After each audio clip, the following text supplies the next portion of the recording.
Okay, hi everybody. Hi. All right. So Kenneth Creamer is my name. I teach economics at Wits University. I taught Sumaya, so then she asked me to come here and to teach you. But now she asked me to teach you something I didn't teach her. So the reason I agreed is because I've had all these thoughts in my head, and I thought if I gave this lecture today, I would also learn a lot more, just put it down coherently. I don't really teach economic history. I teach macroeconomics, but as you read macroeconomics, you learn a lot about the history, so I thought, let me put it all together.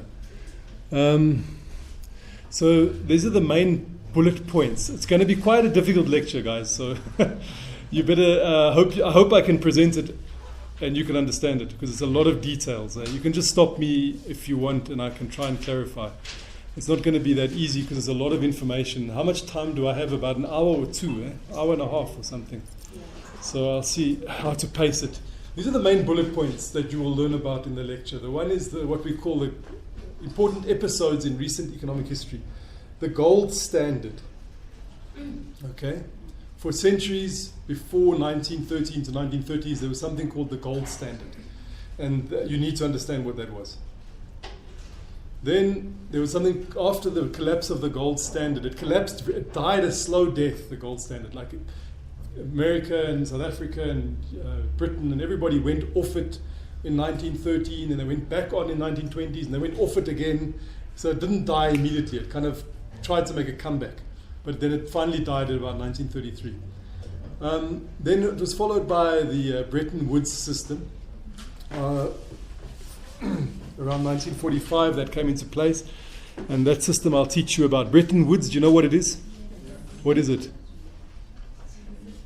It's a place in America, okay? And it's a place where they met after and, well, near the end, before the end of the Second World War, they had a meeting. And South Africa was there. Obviously, it was a different era with Jan Smuts playing an important role, leading part of the fight against the Germans and the Japanese and others. But it happened in the 40s in the place called Bretton Woods, and they set up the Bretton Woods institutions, which you probably know about. The IMF and the World Bank were established there. The World Bank was known the Bank for Reconstruction and Development. The more important thing to talk to about is they agreed to a system of fixed exchange rates. So the gold standard was the thing that fixed the system, and it was then replaced by something called fixed exchange rates. Okay. Then the Bretton Woods system collapsed in 1971, and we're going to try and understand why that happened. And then we went through a period of deregulation and financialization. If I can draw a picture in your head, you had gold, and you had fixed system, and then you had deregulation, and a kind of free system of movement, which created its own problems. Okay? And so those are the points we're going to cover in the lecture today. So can I shoot straight into the first one? What is the gold standard? Okay, so for centuries, gold and to an extent silver, when you have two systems, you call it bimetallist system. Okay, there's two metals, gold and silver. They were accepted, whether you're in Middle East, whether you're in Africa, in Europe, China, and Americas. Gold was seen as a store of value and a generally accepted medium of exchange. So when the Europeans went into South America and they looted the Inca and Aztec empires, they took the gold. Their gold was there, it was used in trade, but not as much as an ornament and part of the sacred ritual. That gold would then move through Europe, through Spain, Portugal, and that very gold would land up in China, because they were buying Chinese goods with that gold as Europeans. They were buying silk and Middle Eastern spicing and sugar and things like. Europeans didn't have sugar. And they didn't have potatoes either. The potatoes were first discovered in South America and then became a staple crop of Europeans. So this globalization has been long going on, and gold was important. Gold was accepted for some reason, humans all around the world accepted gold. So if you were in China, you didn't want British money or French money or Spanish money, you wanted gold if you wanted to sell your goods. So gold was the key instrument in exchange. In Africa, there was slave trade going on. People bring their slaves to the coastline. We exchange, maybe there's shells and that, but gold was accepted as a means of exchange. So this gold was used to buy goods. I wonder if my slides are cutting off here. Is there more to the slide? Let me just look at my... It looks like it's cutting off. So by the 1700, I'll just have a look at my slides to see if it is. Can you do something with that? I can try. Just to widen the screen. I just want to tell you how many lines are missing there. Yeah, there's a lot missing from the bottom. There's about 3 more bullets.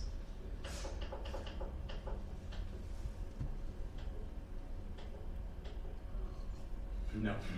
Strange, eh? And what if you change it on this computer? Maybe. Because as I say, there's like 3 bullets that you can't see. I can just keep talking, but you're going to miss out. Yeah. So can you email us the slides or email Manil, and then we'll have the slides and you can just take those. Yeah. Is it? You want to just? Yeah, I can do that. I can definitely do that. You see, there's somehow. So the other thing that we can do. Yeah, I can do it like. No, but it's still. There's still more on that page. I wonder why it's doing this. Just change the font. Can you just do this? Yeah, it might be something to do with the version of PowerPoint I have on. Why do you change the font as well? But it's on every slide. Why Eh? do you change it? See that? Yeah, it's going to be difficult. Eh? And every slide is like that. Do you think we should try and read? Can you see it at the back? If we do it like that. No. So maybe we'll take notes on But it's your going to be words difficult and for then you guys. Eh? get the slides later. It's going to be difficult for you guys to follow me without this. Do you have your laptop? No, but I've got. Can we not try and reopen it again? Copy this into your Word. It will be better to. Copy it all onto a Word document and then you scroll down. Is it Do you want to try that? with me, I'll have to copy each page, which is going to take forever. Okay, well, I can leave it like this, but it's. You expand your slides on the side, and then you're going to copy and paste it onto Word, instead of you having to copy and paste it. Sorry, I've never had this kind of problem before. You can change it. It's like it's cutting the slides in half. You need to change the Word.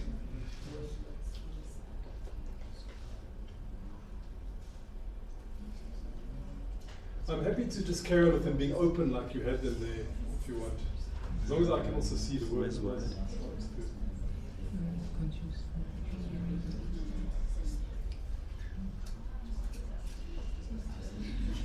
There's another one. Can you switch your type Word?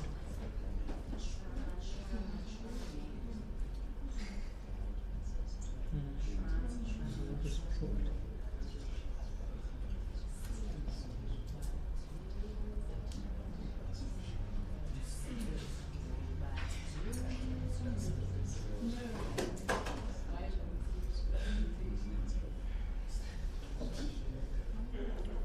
Is the way of highlighting So I slides. selected all of the slides. Did you? Yeah.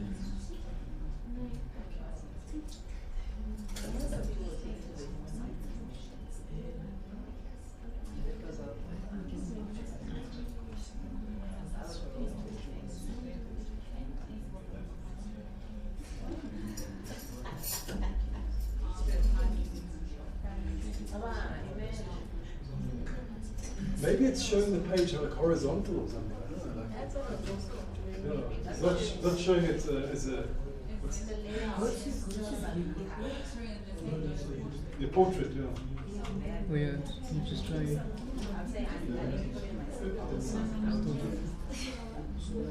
Okay, go to view here. Use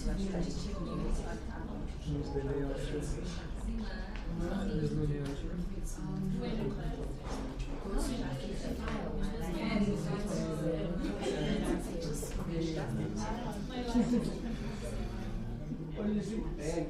They're like strange. Eh? If you wanted to, can I show you how to Unless I think one of us can just sit here and like copy them as we go. This is what I meant. I think, you know, when you have to change it apart from just slides, I think you... I'm just trying to... You know here when it becomes bullets? Oh crap. Yeah, it's a view. I don't know what Yes, I don't know what some- view it some is. kind But of why do view. you think that will help? You know why? Because then you can copy that text onto... Yeah, but we have to do it for so many slides. Eh? Yeah, for everything. Yeah, there's 20 slides. Okay, don't How did you get it to show all of this here? They changed the layout, but there is no landscaping portrait here. You have to double click on every slide because if you double click, it shows everything. Does it? Yeah, then you have to scroll down. Okay, thanks. Yeah, like Okay, thanks guys. If I put slideshow now, it's going to go away. So anyway, sorry about this, but I have to try and carry on in very difficult circumstances. So I told you about this slide. Let's go to the next one and let's hope it can work. So I go to the next one. Okay. So I spoke about gold and that being used all over the world. Hope some of you can see. By the 1700s to 1800s, okay, the system was adopted where they fixed the value of the currency to gold. So gold was valued at $20 per ounce of gold. And this served to maintain the value of the currencies and avoided inflation. When you are dealing with money, it's very important that the money doesn't lose its value. Okay, if you're doing an exchange system, so if I exchange something for money and I hold on to $20, I want that $20 to be able to buy the same thing in a year's time. So you don't want the money to lose its value. So the way you keep the money at its correct value is that the system developed whereby they linked the dollar to gold. So that every year you knew that the currency would be equal to $20 would equal to an ounce of gold. So it created what you call a fix in the currency, a hard currency.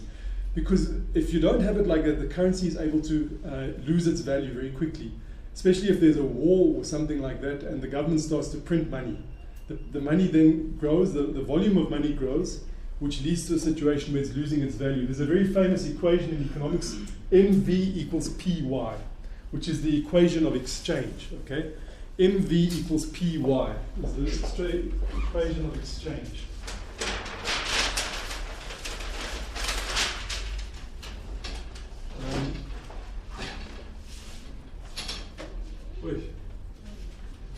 Multiple system failure. Here we go. Okay. So in the system, MV equals PY. What we're being told is that we're assuming that the velocity of money is fixed. In the short run, the output in the economy is fixed, and therefore the quantity of money in the economy will influence the prices. Okay? So if the amount of money in the economy increases by 50%, then prices will increase by 50%. Okay? So the actual units, if you have $1, it's losing its value. Okay? It's losing its value. And how do you make sure that the money supply doesn't grow like this to push up the prices? You link it to gold. Because gold, there's a finite quantity of gold in the world. So the government has a certain amount of gold in its possession, and it can't produce more money than there is linked to gold. $20 of gold, $20 per ounce of gold, then you know how much ounces there are, how much money can be produced. So that's the essence of the gold standard. You get the logic of it. It links the money to the gold, and the gold fixes the amount of money in the system. And by fixing the amount of money in the system, you're ensuring that the prices don't go up. You don't have inflation. And you've got a workable system. Because as I said before, if you allow your money supply to shoot up and you have inflation, your money loses its value. And all sorts of bad things happen in the economy where there's hyperinflation that takes place. I'll talk about that shortly. So then we go to this next slide.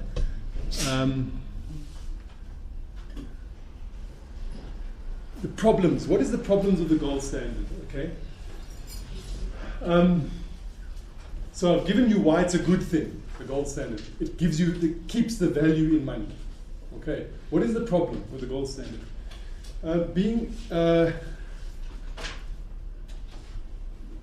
If I double click on here, it's not showing it now. What did I just... Remember you said if I double click on here...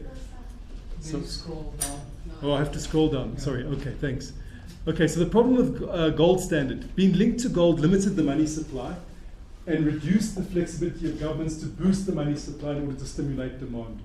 The gold standard is one of the factors blamed for the Great Depression that happened in the 1920s, as it meant the money supply could not be increased to stimulate demand and save failing banks and fund the deficit.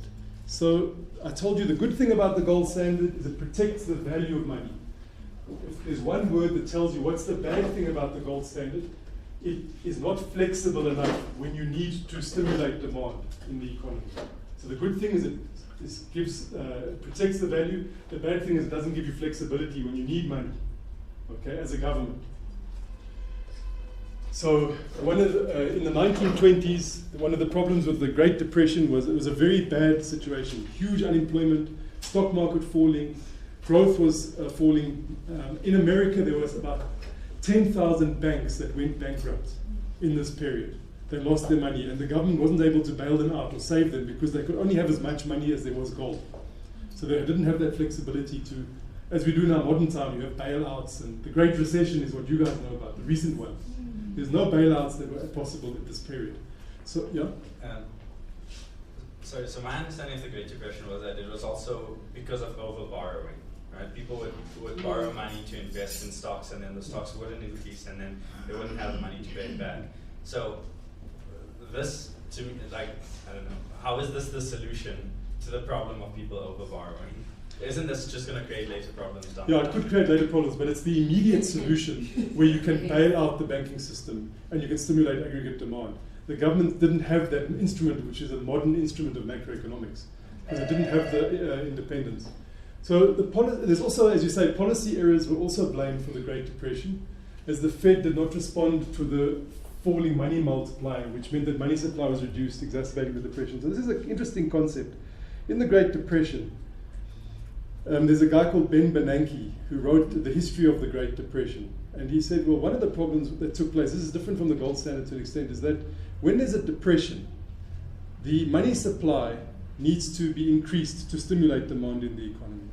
The central bank, the Fed in the US, did increase the money supply to try, but they were limited by the gold standard. Also, they misunderstood that when there's a depression, people change their behavior. And they assume people behave the same way. So, for example, when there's a depression, people are put more money into their currency to deposit ratio rises, meaning that they don't put money in the bank because they don't trust the banks, because the banks are failing. So they keep money under the mattress, literally. Bank managers don't lend out money as they would during good times because they're scared there's going to be a run on the bank. Everyone's going to arrive saying they want our deposit back. Because of those two changes in conduct, the money supply is actually reduced because it's through this process of what you call the money multiplier. If people are not saving money under their mattresses and they're putting it in the banks, if the bank manager is happy to give money out, that multiplies the money that's available in the economy.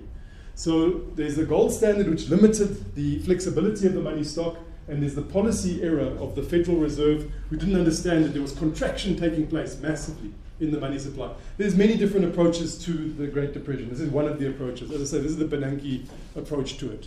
Okay, there's many books written by various historians on this.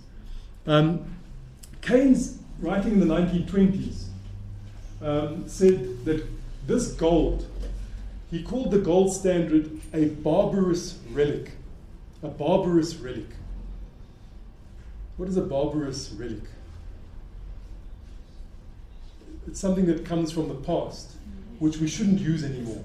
So he's saying we as human species, we're very advanced, we can talk, we can trade, we can sail around the sea. Why do we base our macroeconomics on gold? So that's an ancient thing. It's like if you're living in the cave, maybe, and you need to like hoard your goods, you need gold. But in this modern life of ours, we don't need gold. We should be free of this barbarous relic, and we should allow our governments a free hand to be able to respond to macroeconomic problems without having to link their response to the gold standard and having their hands tied by this. The money supply can't increase by more than the gold link. It should be much freer than that. So Keynes really is the father of modern macroeconomics. Okay, his name is John Maynard Keynes. He was an Englishman who lived in. He was in Cambridge. He was the father of modern macroeconomics because he said that the government needs to intervene in the economy. The macroeconomy, the economy will tend before that economists had said, well, the economy will tend in the long run to give you full employment. It will tend to ensure there's enough investment. He analyzed the economy and he said, no, this Great Depression here that we're seeing, all these problems around us indicate that the government actually needs to intervene. And what is limiting the government's ability to intervene is the gold standard. And we can free the government from this barbarous relic by allowing them to create money, print money, expand the fiscal demand if needed, if they need to, without any link to the gold standard. So he started this, he wrote the general theory, and this general theory proved to be the beginning of macroeconomics. Before that, it wasn't really seen to be the government's role to stabilize the economy. The government would fight wars for you, the government would have a police force for you, but it really wasn't the government's job to create jobs for you. You know, that's not the government. And macroeconomics says, no, it is the government's job to assist in stabilizing an inherently unstable capitalist system where it is animated by animal spirits. What are animal spirits? Animal spirits are investors who are driven by fear and greed. When they are fearful, they don't invest. And when they are greedy, they invest too much. So it causes an instability in the system. And he's saying, what is the counterweight to this is macroeconomics. Aggregate demand stabilization is the counterweight to this economy. We are very modern men, as I say, modern men and women. We need a government that can intervene and do this. So, do you understand? I'm trying to explain to you why he's seen as the father of macroeconomics, because before that, that wasn't a bother. It wasn't the role of the economist to stabilize things and to create jobs and to advise government to do that. But he said, no, modern capitalist system must be stabilized. It can be stabilized. Therefore, it should be stabilized. And he wrote a book that explained that it must be, can be, and should be, okay, through stabilization policy. So in addition, so we don't want gold, this barbarous relic. What do we replace it with? We replace it with fiat money, F-I-A-T. And what is fiat money? Fiat money is money by decree. So government says money is money because we say it's money. Not money is money because I've got gold to back it. No, we are free from gold. Money is money because I say it's money. By the fiat of the Roman emperor, that was the Greek or whatever Italian word, it's by decree. Money is money because it's signed by the governor of the central bank. Says it's money. Therefore it's money. He's got no gold. Do you want to say something? Yes. So it's inherently a piece of paper signed and has value. Then why doesn't Robert Mugabe say my money is worth more than the pound? Yes. Yes, exactly that. You're jumping well ahead of me. So what Robert Mugabe did is he made too much money. Okay? He made too much money. And what happened there? He had hyperinflation. So even though it's linked to gold, no more gold, it's replaced with the fiat. Not the motor car, obviously, but the fiat money. It's money because it's decreed as such. You still have to behave properly. Because if you print too much money, then your money supply will shoot up. We assume velocity of money, which you can ask me about, and why is it fixed in the short run, therefore your prices will go up. So when Mugabe was faced with a political crisis, he decided that he needed to pay his school teachers with money. And he needed to pay the pensions with money.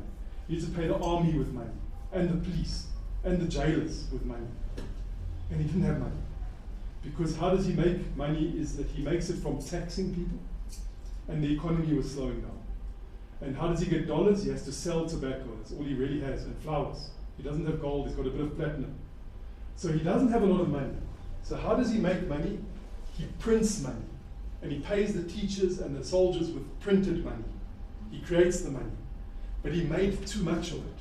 And as you know, what happened in Zimbabwe is that you could get a $10 billion note. Trillion. $10 trillion note. So it's 10, that's 10 billion. You want to make it a trillion. 10 trillion, yes. I went through Zimbabwe at the time it was first happening, and money also also expired. So if we went this year with that 10 trillion, we couldn't use it next year because it was expired. Yes, yeah, exactly. So you give the man, or you give the government the authority, as Keynes said, to be free of the barbarous relic. If it was a gold standard, Mugabe had to make as much money as he had gold. But he was free of that. He could make as much money as he wanted.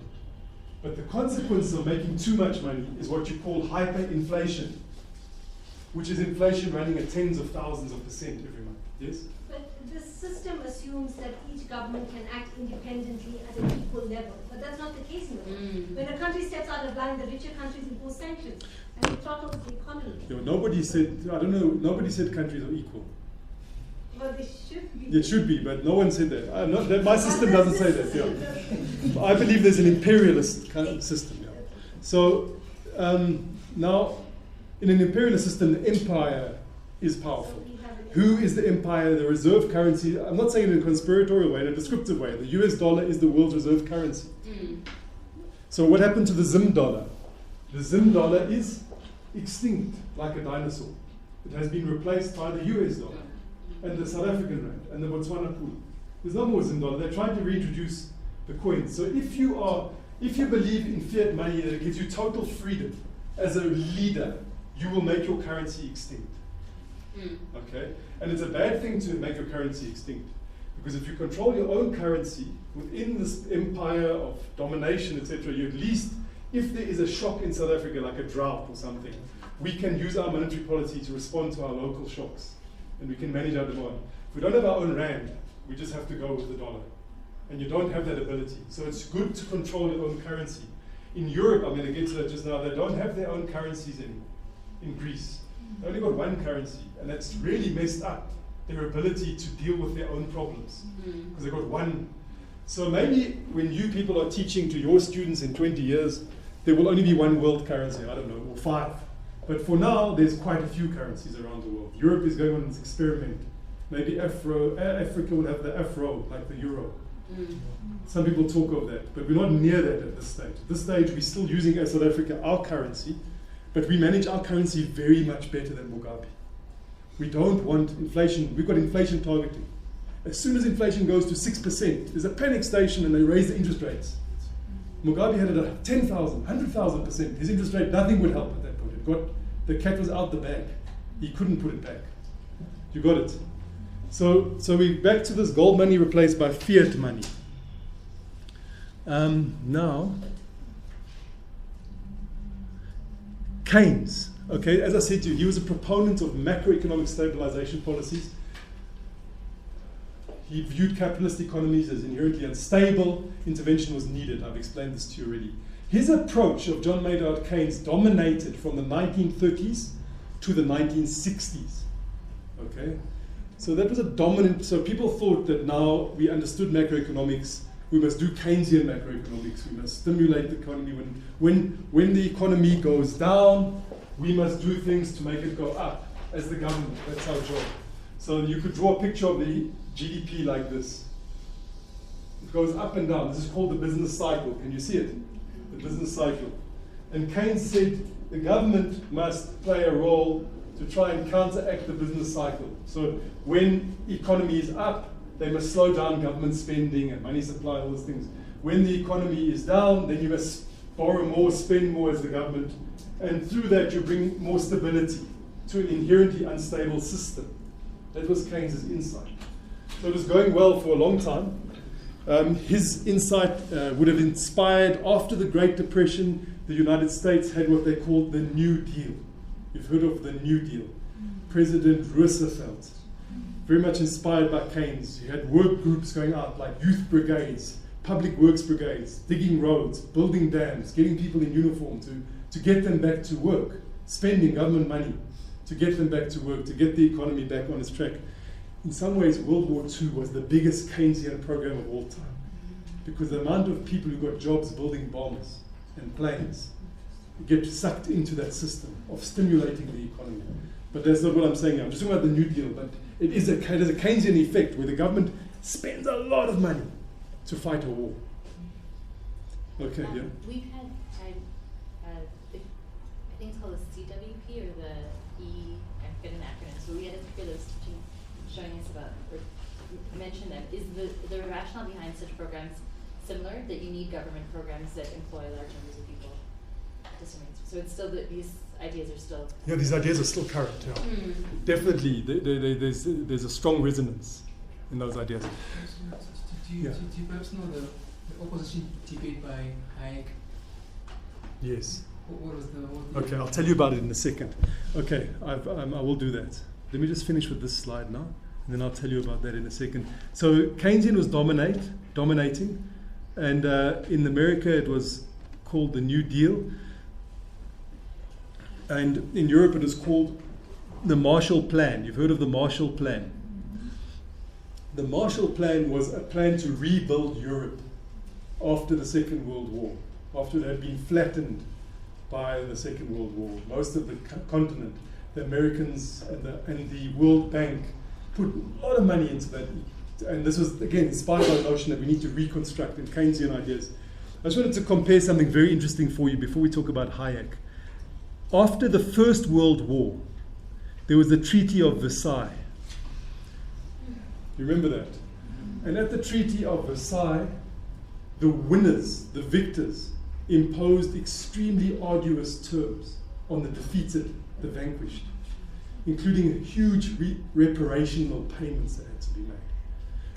After the Second World War, the Marshall Plan was very different. They didn't say, you owe us money. They said, we will help you to rebuild. Okay? You see the difference between World War I and World War II.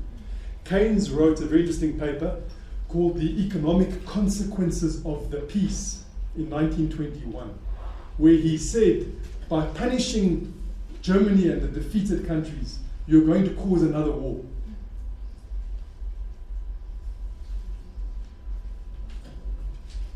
What happened in Germany in the 1920s is something very important. I remember I was with a German economist not too long ago. He said, oh, you English-speaking people always talk about the Great Depression.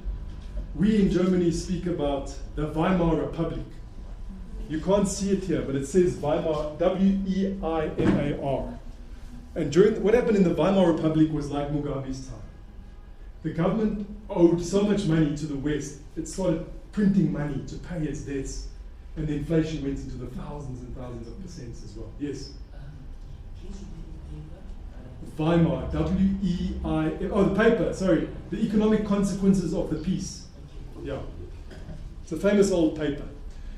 And obviously the collapse of the Weimar Republic and let's call it the non-Keynesian way of doing business led to Hitler.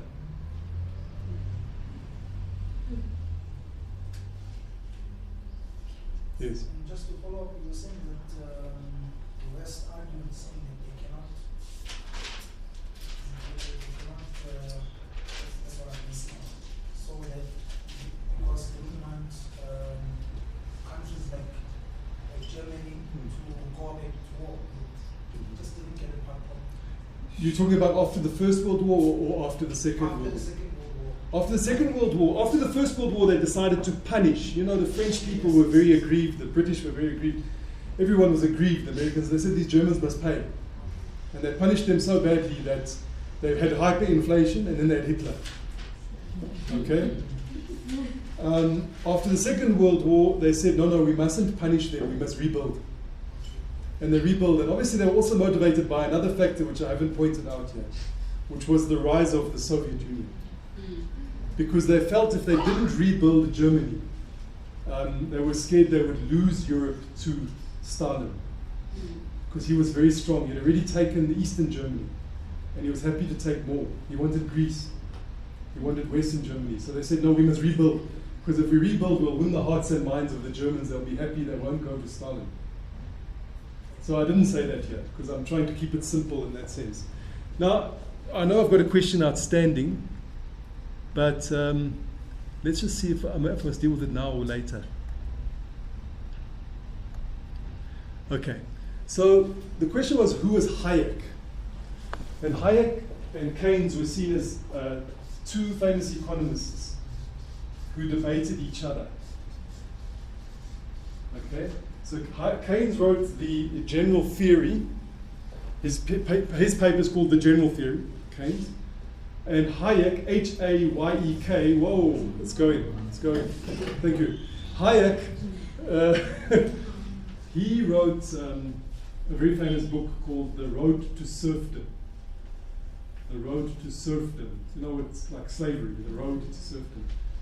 And while Keynes believed that the government must save the economy, must intervene and stabilize it, Hayek believed that the government, if it got too involved in the economy, would lead to people being poor and like slaves. Okay? So they were the opposites. They both, at one point, their university was bombed by the Germans. They were both putting out the fire with the buckets on the roof together. So they still worked together when there was a fire. But they didn't agree at all. Okay? And they had a totally different approach to how things, they were both at the Cambridge University when they were bombed by the German bombers. But they were different. So can I leave it at that? Yeah. They were the opposites. Hayek is very interesting, and he resonates in a later period. You'll see. Because now we're in the high Keynesian period. I'm telling you, it's done in Europe. It's done in America. It's happening. It's working. But later Keynes falls off the pedestal. And he gets replaced with something else, which is not Hayek, but it's a bit like Hayek. The neoliberalism. Okay, that comes. All right. So then, this is the end of the war. 1945, 1946. We go to Bretton Woods in Hampshire, or somewhere in New Hampshire. I don't know, has anyone been to America? Yeah, was there New Hampshire? It's a place. Yeah, okay, I think it's there. I haven't been there. Okay, so at Bretton Woods, the countries, the victors, and this is why the world is not fair, because it's the victors. Okay. So if you look at the Security Council, United Nations, who has got the permanent vote? Exactly. It's the victors. But you must say where it comes from. Where does it come from? It comes from history. You know, you can't just, it's bad, but it's exactly how it is, because they won the war, they called the meeting, and they said, we've defeated these guys who are defeated, and now we're in charge. So it comes out of that, you know. It's we need to be historical and understand it. It must be changed again, but you must understand where it comes from. So the victors set the rules of the new system. So they had a meeting at World War II. The countries agreed to a new international monetary system with the aim of, one, facilitating a stable system of international trade and rebuilding the world economy after World War II. So that's what their main objectives were, sitting in Bretton Woods. And there's fascinating stories about that. The South Africans were there, obviously, having fought on the side of the victors. South Africans were also at Versailles, having fought on the side of the victors. You know, there's apartheid South Africa, and most of the soldiers who died were white. But not all of them were white. Many of the soldiers who died were black. There's that famous story of the boat that sank, crossing from England to America to fight in the war in France, and now the name of the boat has slipped my mind. And the soldiers went down, Zulu soldiers mainly, singing like warriors as the boat sank into the water on the way to fight in this war. But South Africa was very much part of these wars and were part of the victors. Now, so they're saying we've won the war, now we're going to facilitate stable system of international trade, and we're going to try and rebuild the world economy. To facilitate international trade, they said we're going to again peg the dollar, okay? So now it's not going to be pegged to gold, but it's going to be, it is going to be pegged to gold, but it's going to be more flexible than it used to be. So they say we're going to say that from now on, gold is worth $35 per ounce. So as soon as you peg the dollar to $35 an ounce, it brings back a kind of gold standard, because you've linked your currency to gold, and you can't allow your currency to move because you're printing too much money. It has to be linked to your gold holdings. So that's what they said. But allowed for adjustments to be made to these pegs to avoid that problem of inflexibility. So you're getting the best of both worlds. You're getting the stability of gold, and you're getting the flexibility of adjustment possibility. Countries would not be allowed to embark on competitive devaluations. It's a technical point, but just before the Second World War, the countries started to devalue their currencies to try and boost their exports. Competitive devaluation is known as currency wars in the new language. I don't know if you guys have come across it. So they said, we're not allowed to do that anymore. We're not going to try and undermine each other by weakening our currency to get our goods ahead of your goods. Okay? Not allowed. And another rule of the Bretton Woods system is to facilitate international trade. monetary policy should be maintained to ensure that the currency stayed within 1% of their peg value. So you're allowed to make adjustments, but until you make an adjustment, you've got to conduct your monetary policy, your MV equals PY, in a way that you stay close to your peg. I just want to explain to you what that means. If I can just get this down here. Sorry.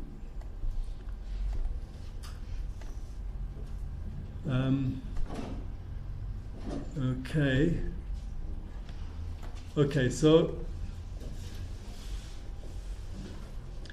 to assist in rebuilding the world economy, they put up two new institutions. The one is called the World Bank, which was initially called the International Bank for Reconstruction and Development. Remember the RDP that we had? Theirs was called the International Bank for RDP. Okay, now it's called the World Bank. And the International Monetary Fund, you've heard of that as well. The World War II victors dominated the positions of power in the UN and in the World Bank, as I just said.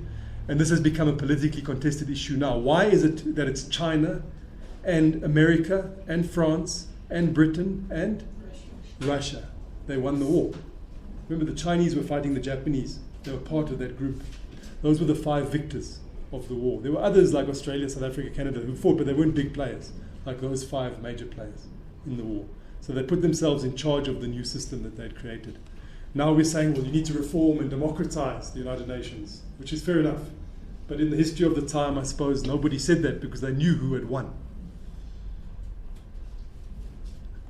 Be interesting to see the day the Germans say they have a right to be there. I don't think they have said it in so many words because they know the history. So that worked well. So this fixed exchange rate system worked well until 1971. So the World Bank and the IMF continued, and they are subject. I mean, there's all sorts of interesting things that they have been through their own reform process. Like, you have to be a European or an American to head the World Bank. These are like these long-term agreements that have got their roots in this period that are under contest now. Or similarly with the IMF, there's all these kind of strange conventions. But so those parts have continued of the Bretton Woods. But what collapsed, not the whole Bretton Woods, what collapsed was the system of fixed exchange rates. So that system where we fixed our exchange rates collapsed in August 1971. And who was the president of the United States at that time? Richard Nixon. It's called the Nixon shock. Nixon, he's a very famous president. Do you know why? Sorry? Watergate. He's the only president to be impeached. Like they wanted to impeach Zuma the other day in Parliament. In America, they impeached one president in their history. They've assassinated 2 or 3, but they've impeached one, and that was Nixon. Okay. Now Nixon was impeached, but before he was impeached, he said, "We're leaving this Bretton Woods system." Obviously, if America leaves, then the system's gone. Okay. So we're leaving the system because it's not serving our interests anymore. The system of fixed exchange rates, where it's linked to the gold standard again, but it's flexible. It's not working for us. And for America, why did he say that? Let's have a look why he said that.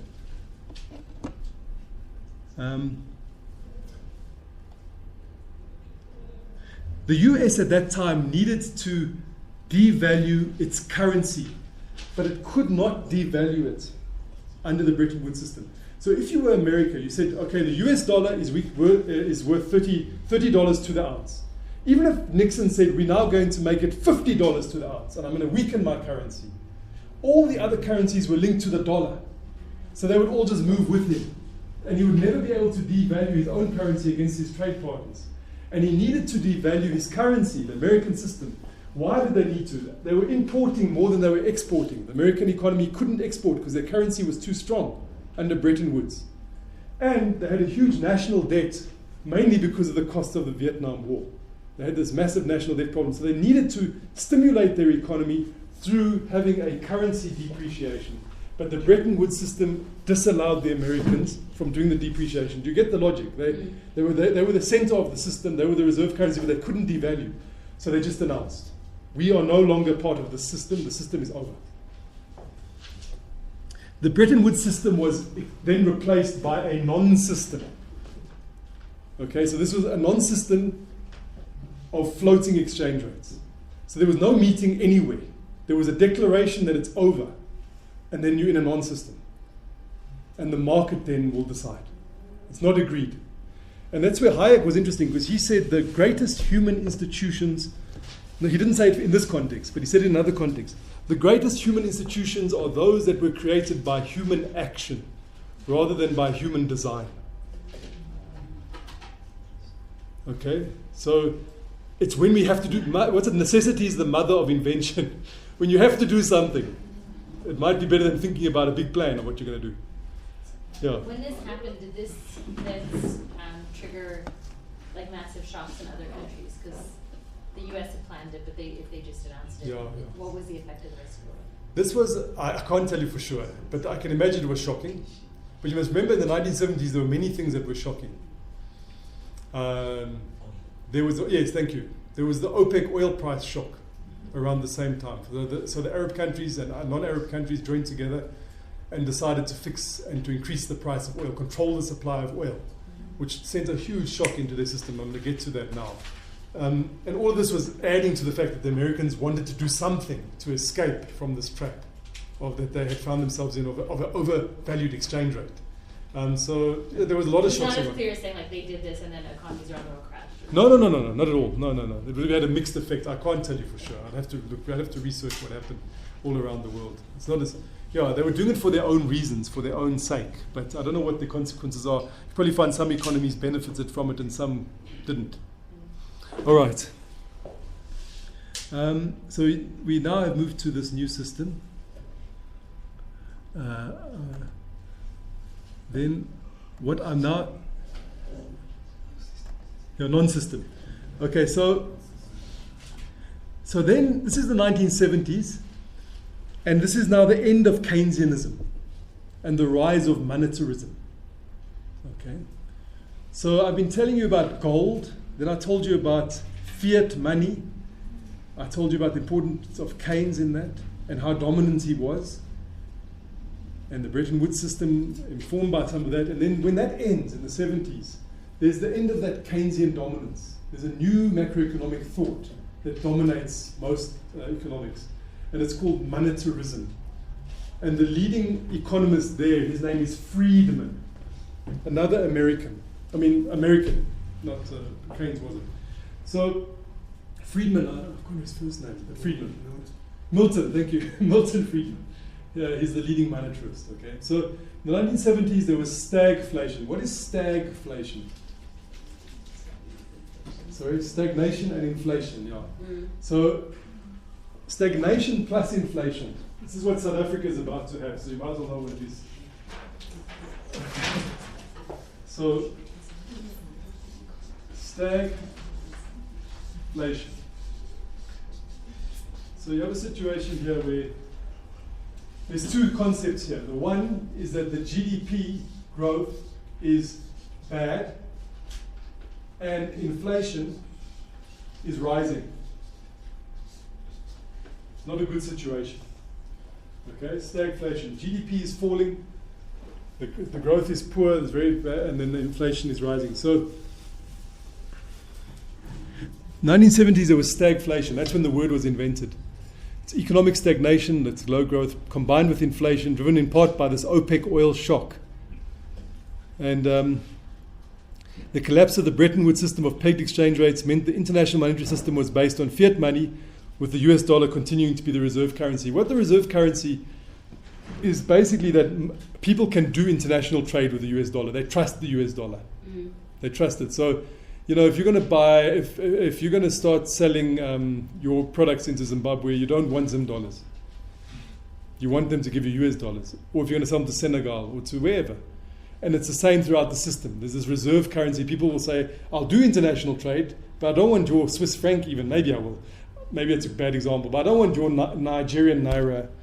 You must give me dollars because I trust this dollar if I bank it. Okay, so that's what that's the reserve currency concept. So we have this non-system of floating exchange rates, but we as the world, all of us, accept that the dollar is our store of value. You don't agree? No, I mean, what happens to the Americans? Seriously, what happened in 2008 was largely an American problem. Yes, We found it across the world because of this reserve currency. Yes. So What would you like to replace it with? hypothetically, hypothetically, how could one go about replacing it? It doesn't matter what the alternative is, it will be better. These are the forces of history that we're talking about. These are not personal forces. The history is people, yeah. human agency. What So is human agency. So at the moment, the Chinese would like their currency to be the reserve currency. Okay. So if you all feel at once, and maybe it's a tipping point, that you would rather hold Chinese currency than US dollars, then you will cause the change you want to see, as Gandhi put it. If you all go out here and transfer your money into Chinese currency, and the whole world does it, it can happen in a moment. It can happen in a moment. The confidence will change. At the moment, our barbarous relic is the dollar. Okay, Exactly. our barbarous relic is the dollar. We believe in the dollar, and not just this room, but millions and millions of people are happy to keep their dollar as their reserve currency. But Yes. has there been just in response to that point, as America's debt has increased and China's been purchasing that debt, has there been a conversation of that? Yes, there's been a huge conversation of that. It's just a question of time. The US dollar will fall, and the Chinese currency will rise. Right. It's just You a will question face of... the depression as a result of it. Not necessarily. Not necessarily. The British pound was predominant during the time of the Raj in India, and the British pound was replaced by the US dollar. So empires fall and rise. Okay? So, the empire at the moment is the US empire. It's the reserve currency. And will it last for 100 years? Will it last for 10 years? Will it last for 300 years? I don't know, but that's human society believes the dollar is where the value is at. The moment it changes and says that we believe in the Chinese currency, China has risen peacefully or violently, however it's going to rise. And it now dominates that area. But China's going through terrible wobblies at the moment. So do you really want to put your money into that right now, as the world knows that? Europe is trying to create itself as a euro to be a global currency. So why don't Africans do that then? Like what's Well, I suggested we do the afro. Everyone shook their heads, yeah. Yeah. Except for you. No, we should. So we could have that. But then we'd have to integrate, and then you'd have to persuade 56 African leaders. Or how many are there? There's 52. 52. You'd have to persuade them to give up their currency, to stop printing their money, and to come to Pretoria and print the afro, or to go to Nigeria and print the afro. All of us have to agree. You have to. It's a political decision. Yeah. We were drawn into small corners because of colonization of different languages. Like the imaginary lines. Imaginary lines drawn almost straight at some point.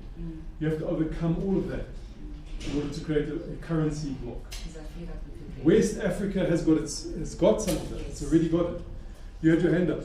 Yes, I just wanted to ask, speaking about the Afro for this currency, conspiracy theories has it that Gaddafi was very close to achieve that, and there was somehow systematically, because of that, he was actually taken away. And is this economic hitman? Yes. There's a book, but it does not include Gaddafi. It speaks about the role. So it's possible that it was. Okay, but now the question is how do you think how far do you think? What are you saying? Yeah, I don't know. But is it Yeah. true? Is it possible that with the fact that Gaddafi was the conspiracy theory has it that Gaddafi was very close to achieve it, and so he was assassinated, and all the other leaders now seeing that what happened to Gaddafi, they might not try to do the same because they fear the consequences. Is it possible? I don't know. I really don't know. I know he was very keen on the African Parliament and the African currency, Yes. but I don't know how far he was. I think he was pretty close for them to assassinate him. Yeah. Apparently, he's spoken to a couple of presidents already, about 12 or 13 or something. But apparently, the very rumors that they wanted, but then he wanted to go back to a form of a gold standard around. Yeah, so honestly, I'd have to read up on that. I don't know. Okay, so the rise of monetarism, I've spoken about the collapse of the Bretton Woods system, the pegged exchange rate. So, sorry, this thing is just difficult to move down. Here it is. So the monetarists led by Milton Friedman, that's the name, replaced the Keynesians as a dominant force in macroeconomic policy, making the emphasis was on controlling the money supply, allowing it to grow by an X% in order to contain inflation. The monetarist doctrine was that inflation is always and everywhere a monetary phenomenon. okay, and they had a non-interventionist ideology. So you had this situation where Keynesianism lost its power during stagflation because Keynesianism was seen to be able to stimulate GDP and growth through increasing the money supply. But increasing the money supply was leading to inflation. So you had a situation, well, in Keynesian system, they were not meant to happen at the same time. In the Keynesian system, you were meant to, if you had a low economy, then inflation would be low, okay?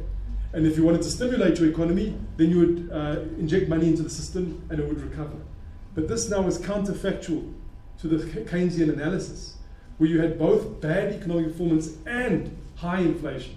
And for them, they'd say, well, we need to stimulate more, and it had the potential to be very, very inflationary. Okay, so in the 70s, this Keynesian magic lost its mojo, okay? And it was replaced by somebody who said, no, Keynes was wrong. The way that the capitalist system is inherently stable, and the role that the government must play is to bring stability by being stable, not by being counter-cyclical and trying to turn things around. We must inject stability. We mustn't become the destabilizer as the government.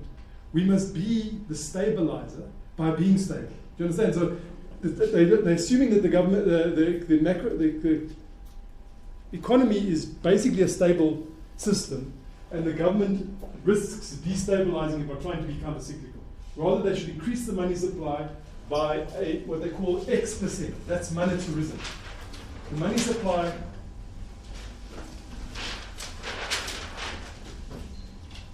supply here must grow at 2%. 2%. If you do that, inflation will be 2%. Just simply put.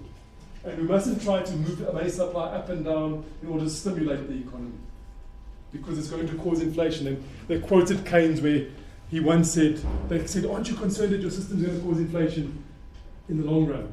And he said, in the long run, we're all dead. So he kind of didn't answer the question, did he? But, it's a bit of a mistake. I'm sure he would have answered it better if he understood the context that was going to be used against him for his whole life. And dead. But in the long run, we're all dead. So I'll worry about that when I'm dead.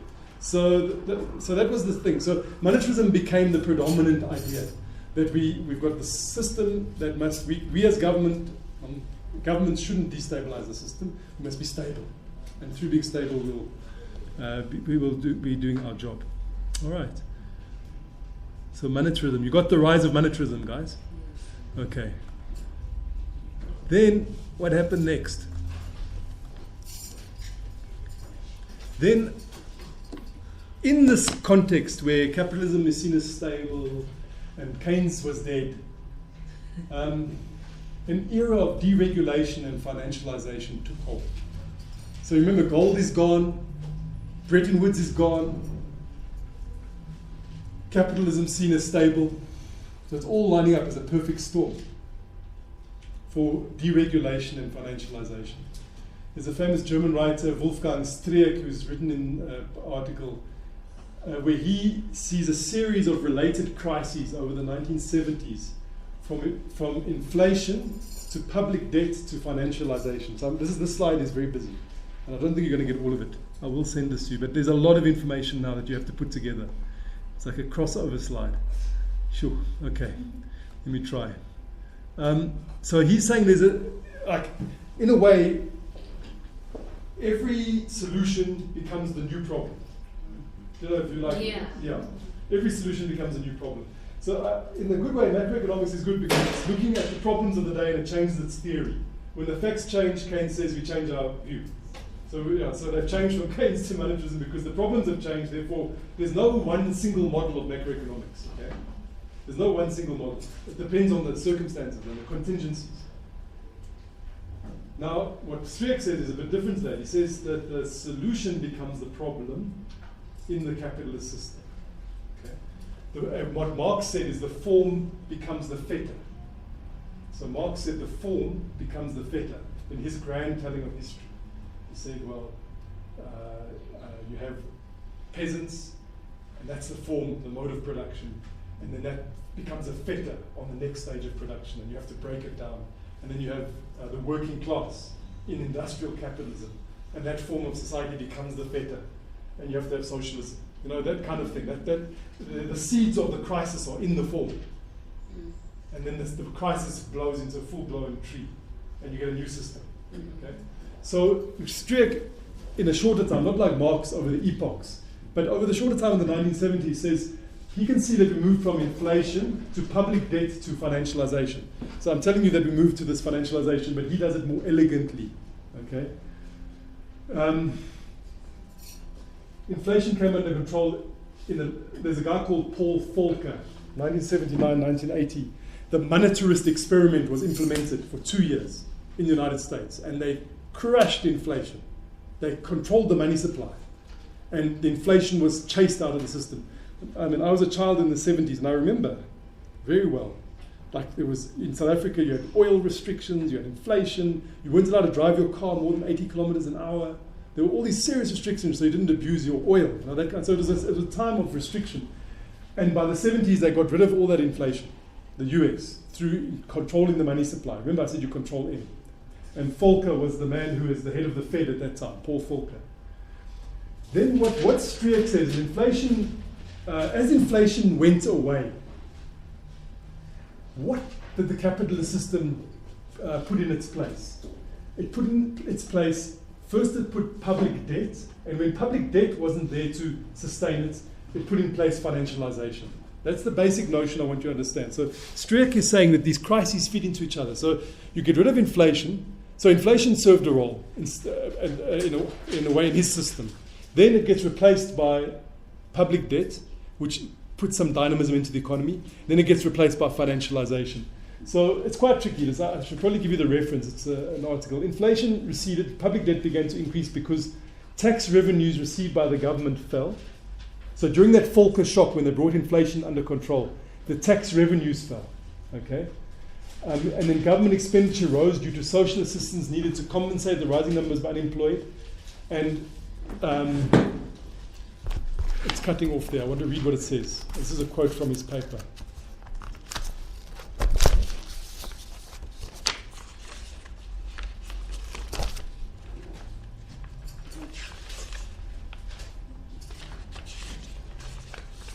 Okay, it says here, public debt turned out to be a convenient functional equivalent of inflation, as public debt made it possible to introduce resources into distributional conflicts. So he's got a Marxist analysis. He's saying there's conflict around distribution. Inflation plays a role in dealing with that conflict. But later, when inflation is brought under control, then the public debt, so the government gets into debt in order to deal with the conflict. It borrows more, and it spends on social programs and such things. Then what happens after that, when the government gets too indebted, so there's a rising debt problem in many governments in the 1980s. So what becomes the dynamic thing then is government debt gets replaced by private debt. Okay?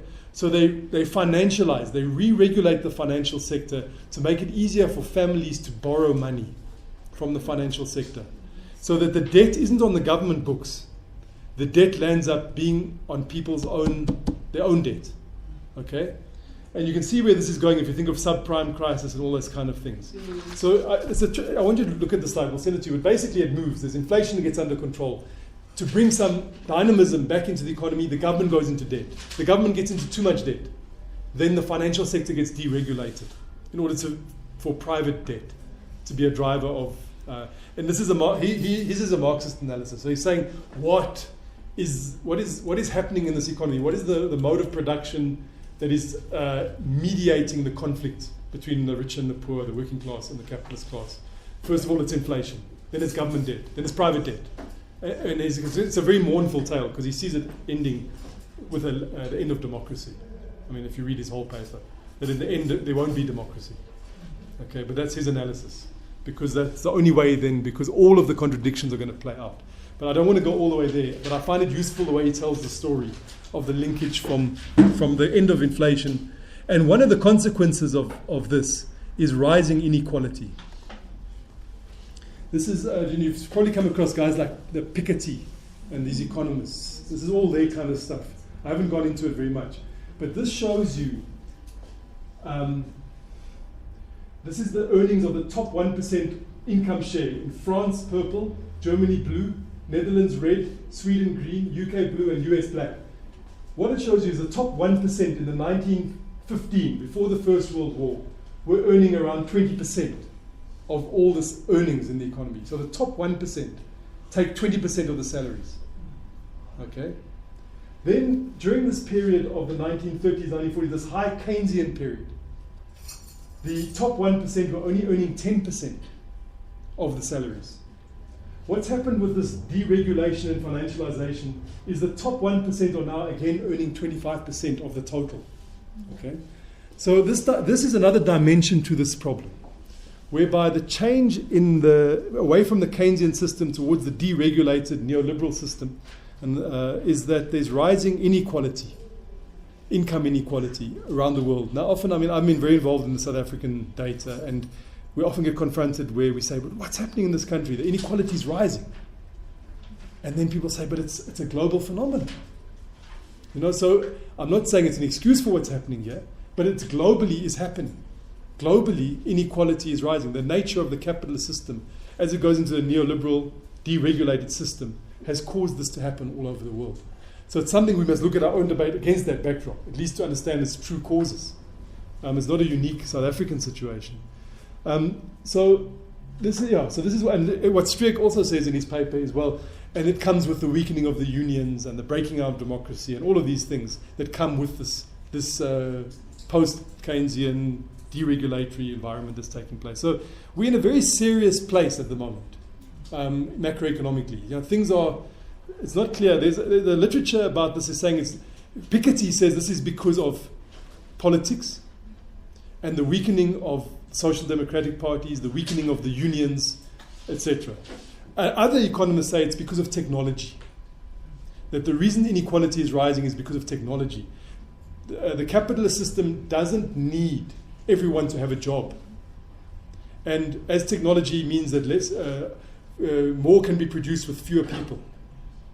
And winner takes all. So, there might be the best app in the world is only slightly better than the second best app in the world, but the best app in the world gets all the income and the second doesn't. These kind of notions. So, there's a political explanation or a technological explanation for this fact that there's rising inequality in the world. What would you like to say? I just want to ask, how would the unions have any influence in this? Yes, you see, because if your union is able to demand a higher wage, then the share that's left for the richest is reduced. Okay. Yeah. So if you've broken the union, then in theory, this is what Piketty would say, well, then they're free. That wage inequality is likely to increase. Yeah. I want to know, I'm looking at the red line and I'm seeing that before deregulations and stuff, the Netherlands quite, the top one, the 1% took quite a lot of money, but now with deregulation, it's sort of going balanced, but how come they're getting that right and other countries are going up? Hey, you've got good eyes. I didn't see that. Maybe it's not technology, maybe it's politics. Maybe they've got some other system of taxation, because what happened wasn't just the unions. During this period of deregulation and neoliberalism, the state started to reduce taxation on the rich. And maybe the Netherlands didn't. Okay? But so you'll see that this whole idea that the state mustn't intervene too much.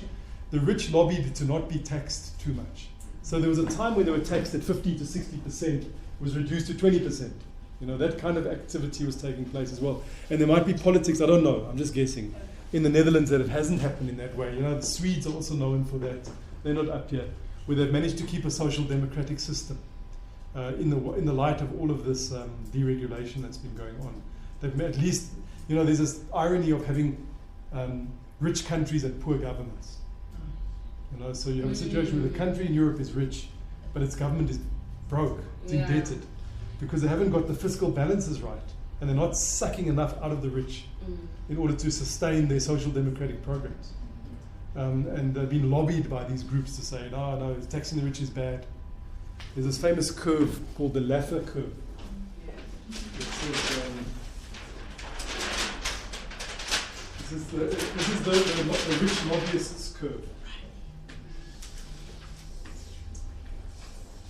Okay, so this curve tells you this is how much tax the government gets. This is how much tax it receives. Tax received, eh? And this is the rate, tax rate. Okay. So what it's saying is if you tax somebody's income at 100%, you will get no tax revenue. And if you tax somebody's income at 0%, you will get no tax revenue. Why would that be the case? If you tax somebody at 0, obviously you get no tax revenue. If you tax somebody 100%, why would you get 0? No one would work. You got it, eh? So what this guy Laffer said is that we should cut the tax on the rich. Because, look at this. Let's say you're over here and you're taxing the rich, let's say 60%. If you tax the rich 50%, the amount of tax you're going to get in is going up. Can you see? Because they're going to have an incentive to work. You follow the logic. You tax them less, but you get more money because they're going to do some work for a change.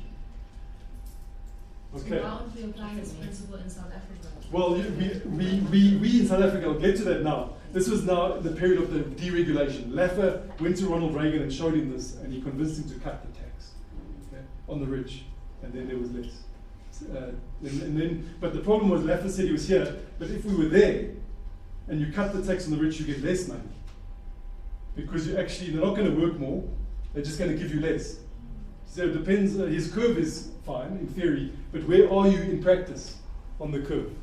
South Africa, we're trying to tax, there's another story about we are taxing the rich more because we're under such financial pressure. So capital gains taxes are going up. What hasn't changed is the income tax. Still 41% income tax in South Africa for the rich. But it could be more. But then you must remember this curve, because if you tax them too much, you might get less money if you disincentivize them from working. Yeah. But this curve assumes that the rich are like laborers. But their wealth is made. Yes. What the tax is. Yes. Yes. So if Yes. you work more, That's very true what you're saying. This is just the rich's income. Exactly. You can draw similar curves for the rich's assets. So the rich they buy financial assets. And in South Africa, we're not taxing their income, we're taxing their assets. Okay? So if you own shares in South Africa, and your share is worth 100 Rand, and then your share is worth 120 Rand, and you sell your share, you have to pay tax on the 20 Rand. Now, rich people are the ones who've got shares. So that's a very pro-poor thing. You increase the tax rate on wealth, which is not income. Income is your salary. So we haven't increased the income on the salary. We haven't increased the tax on the salary. But in this budget last year, we increased the tax on the wealth. And that's exactly right. So I'm talking income and wealth, but they're separate and they've got different ways of doing it. I don't think the rich feel it because, I mean, their wealth is so sustainable. Like, it just generates itself. There are 5 assets. One asset is going into the fourth one, third one. They're not feeling it. It's not. If you listen to them, you think they do. Okay. So you say you don't trust them? No, not at all. I've heard them make a lot of noise. Not at all. You go to Deloitte's and all these big firms, you'll hear them making a lot of noise. Because their tax advisor telling, oh, you're hurting the rich. All the rich. Did you see the front page today of the newspaper? It said all the rich are leaving the country. They don't want to be taxed. They don't want to be taxed. Then that's when the They're going to Mauritius. French should come They don't have to pay tax in Mauritius. Going to other countries. So you have to be careful. Don't be too strident. Okay, look, can we just, if they do leave, what happens? I know what happens. No, I just want to know, like, can we survive without them? Because I really think we can. Now we're going to create a need for the rich. No, a need for us to work. Generation. No. What value does the rich add? Yeah, that's what actually I'm very curious. Do they add any value? Spending. So we had a present. We had Siri come in, and someone from Siri come and speak. And one of the fractures that the speaker was describing, and I forget his name, Stuart Wilson. He was talking about this very strong focus in South Africa to reduce inflation or to keep inflation in check, Yes. Resulting in like higher interest rates and that stunting the growth of industries and ultimately leading to greater inequality than you would see in other countries. And I keep thinking about that since my presentation.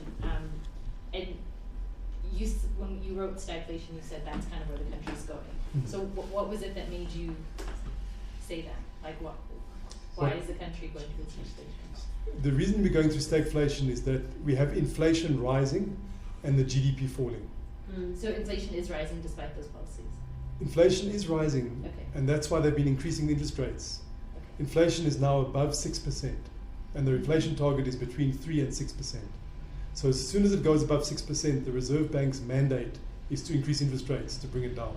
But so one of the things from that, and I'm more testing what it is that I learned to understand it better. One of the things you're saying is that 6% target is really just something that is more in favor of the rich and not so much of the poor, and that the policies overall are like not pro-poor in South Africa, they're pro. So is the entire country's like, is that 6% target correct? So that goes back to that question in a way, like it's interesting. I would argue very strongly that inflation targeting is good for South Africa. Okay. But I've heard both sides. Okay. You know?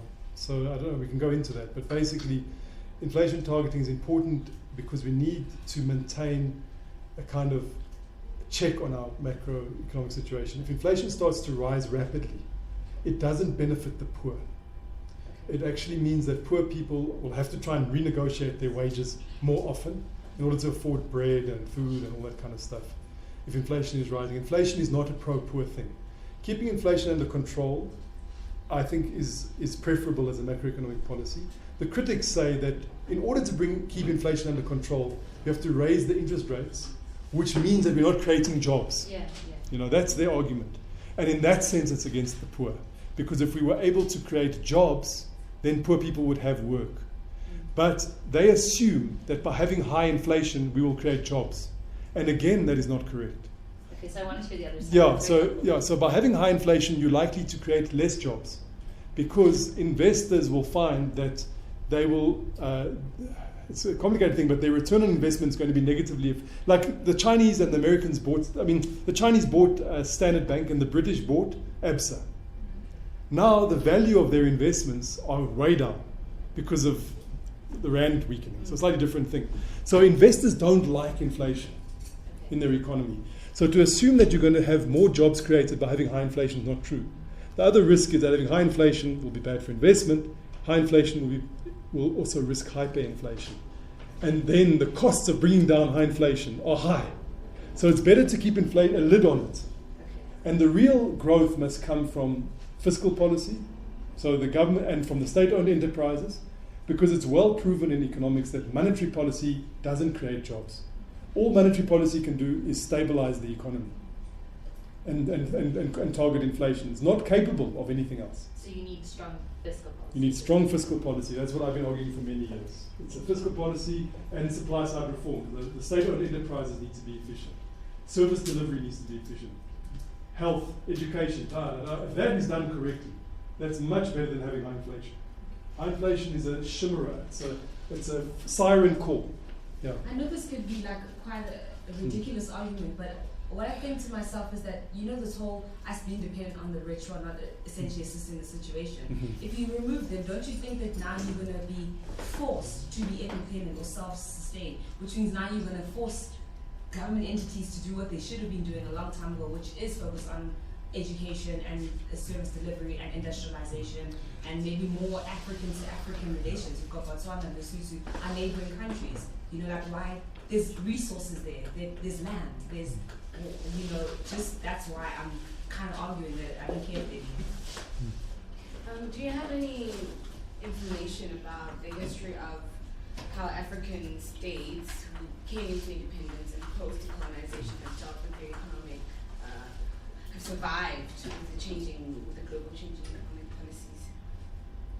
Yeah, sure. So I was trying to think about an answer to that. I mean, the post-colonial African experience has been very dismal. But I mean, I think it's also important to look at that, right? Because what's essentially happening is that, you know, like countries, because nothing that's happening economically in South Africa right now is new to South Africa as you know, a colonized state that's now, you know, independent, or gained independence in the 60s. So there's a few theories on it. I'm trying to think which is the most coherent. So there's a theory like industrial policy failed in most African countries. So there's a guy called Chang, C-H-A-N-G, who wrote about, he compared Ghana to South Korea, where he grew up. And South Korea was poorer than Ghana in 1961. And now South Korea is much richer than Ghana. And he compares the two states and what they did. You know, the industrial policy. You know, so the Ghanaians didn't build like LG and Samsung and major, whereas that country in South Korea was focused on technology and finding export markets. And then he writes a story about Mozambique in 2050. And he says Mozambique has developed the fuel cell with platinum, hydrogen fuel cell with platinum as its fuel source, as its catalyst. And it's a thought experiment of how Mozambique is now rich because it followed the right industrial policy. So it's worth reading that. It's called, what is that book called? I think it's called The Bad Samaritans, I think is the name. So the bad Samaritans are the ones who you think are helping you, but they're not. So he's saying it's all about industrial policy and how does Mozambique become the richest country in Africa? Because it does its industrial policy correctly in 2050. So that's one way of looking at it. I mean, there's others. There's the thing called the resources curse. So why are countries that are rich in resources like Angola, DRC, why are they so badly governed? Why is it that the tax that should go into the Angolan government's bank account goes into the bank account of the ruler's family? All that money, so they can bring TV stars from Brazil to their daughter's 21st. Why is it run like that? It's this curse that comes with resources. If you don't have good governance structures and a proper tax authority, like SARS is important. If SARS is not run properly and the money gets properly and people respect the fact that they must pay extra tax, and if they spend their time dodging the tax or they think the tax is being used by the president rather than for the teachers, that's the road to perdition, the road to serfdom. And that's what's gone wrong in many post-colonial experiences. So you've got resources, you've got young, vibrant people, you've got resources in the ground, but you've got bad governments and that are damaging those countries terribly. So there's lots to read on that stuff, and there's lots of theories. There's a very famous economist from Oxford, what is his name? He wrote a book called The Bottom Billion. Oh, Paul Collier. Yeah, Paul Collier. Yeah, read that stuff and you'll see. It's a depressing story. Paul Collier is another one. I'm just giving you the names of the kinds of people you can read. You can spell it. Collier. Paul Collier.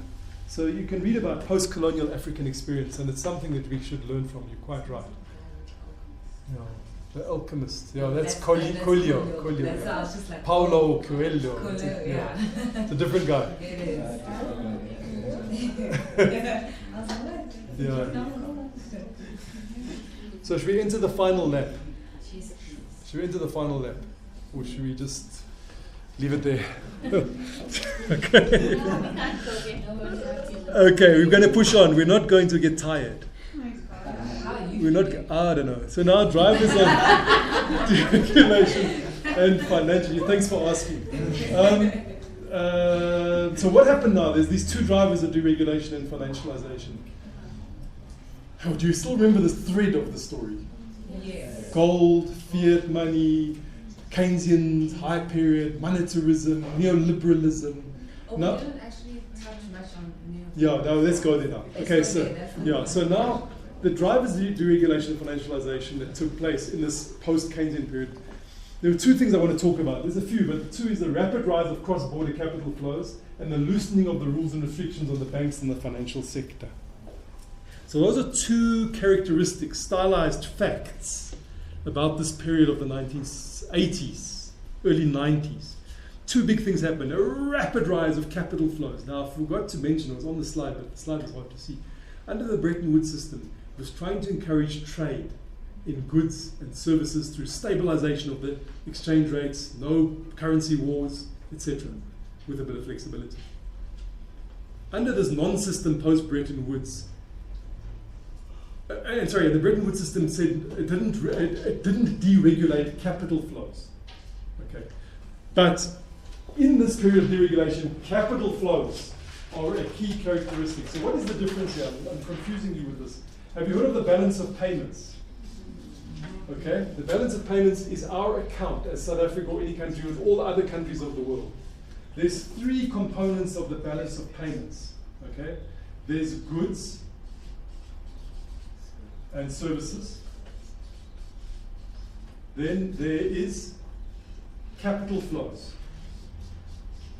And then lastly, there's reserves. These are all part, the three sub-accounts of the balance of payments. Okay. So the Bretton Woods institutions tried to promote trade in goods and services through keeping some stability in the exchange rates. Okay, so that there could be certainty and no competitive devaluations. So what happened after the collapse of the Bretton Woods is that the capital flows became deregulated and increased. Again, it's a non-system now, so there wasn't a regulation, and the capital flows increased dramatically. Okay, and the second thing is that what are capital flows? Capital flows is the flows of financial assets and the flow of savings. So if you are in Japan and you have got a huge pension fund, all of the municipal workers of Japan put $50 a month into the municipal pension fund. So it's a huge pension fund, can you imagine? They're then looking for investments. And they say, gold in South Africa is good, platinum is good, we're going to buy shares in Anglo Platinum as the Japanese municipal workers pension fund. So that's a capital flow. It's not goods and services. It's not them buying platinum or buying tractors from us or us buying, what do they make in Japan? Cars. Mitsubishi, no?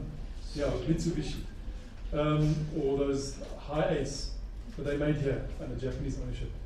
The goods and services, not that. It's the assets, it's the savings of the Japanese workers are capital flows. The savings of the American and the investor from the City of London looking for a quick buck, okay, for his mandate. I've made it sound wholesome that he's thinking about a worker, but it becomes huge. You know, this is like, have you seen The Wolf of Wall Street and the Big Short? What's that world? The financial world. This is the financial world. So there is something real in it. It's about savings moving around the world and looking for a good return. But it's what happened in this period is it became the predominant force in the international monetary system. It was much bigger than the trade in goods and services. You know, trade in goods and services may be $1 billion or $1 trillion. Let's call it $1 trillion a day. This will be 10, 15, 20 trillion a day. Okay, so this became the big balloon or whatever, the big, you know what I'm talking about. This was what was, it became to dominate the international financial system, was the movement of capital flows.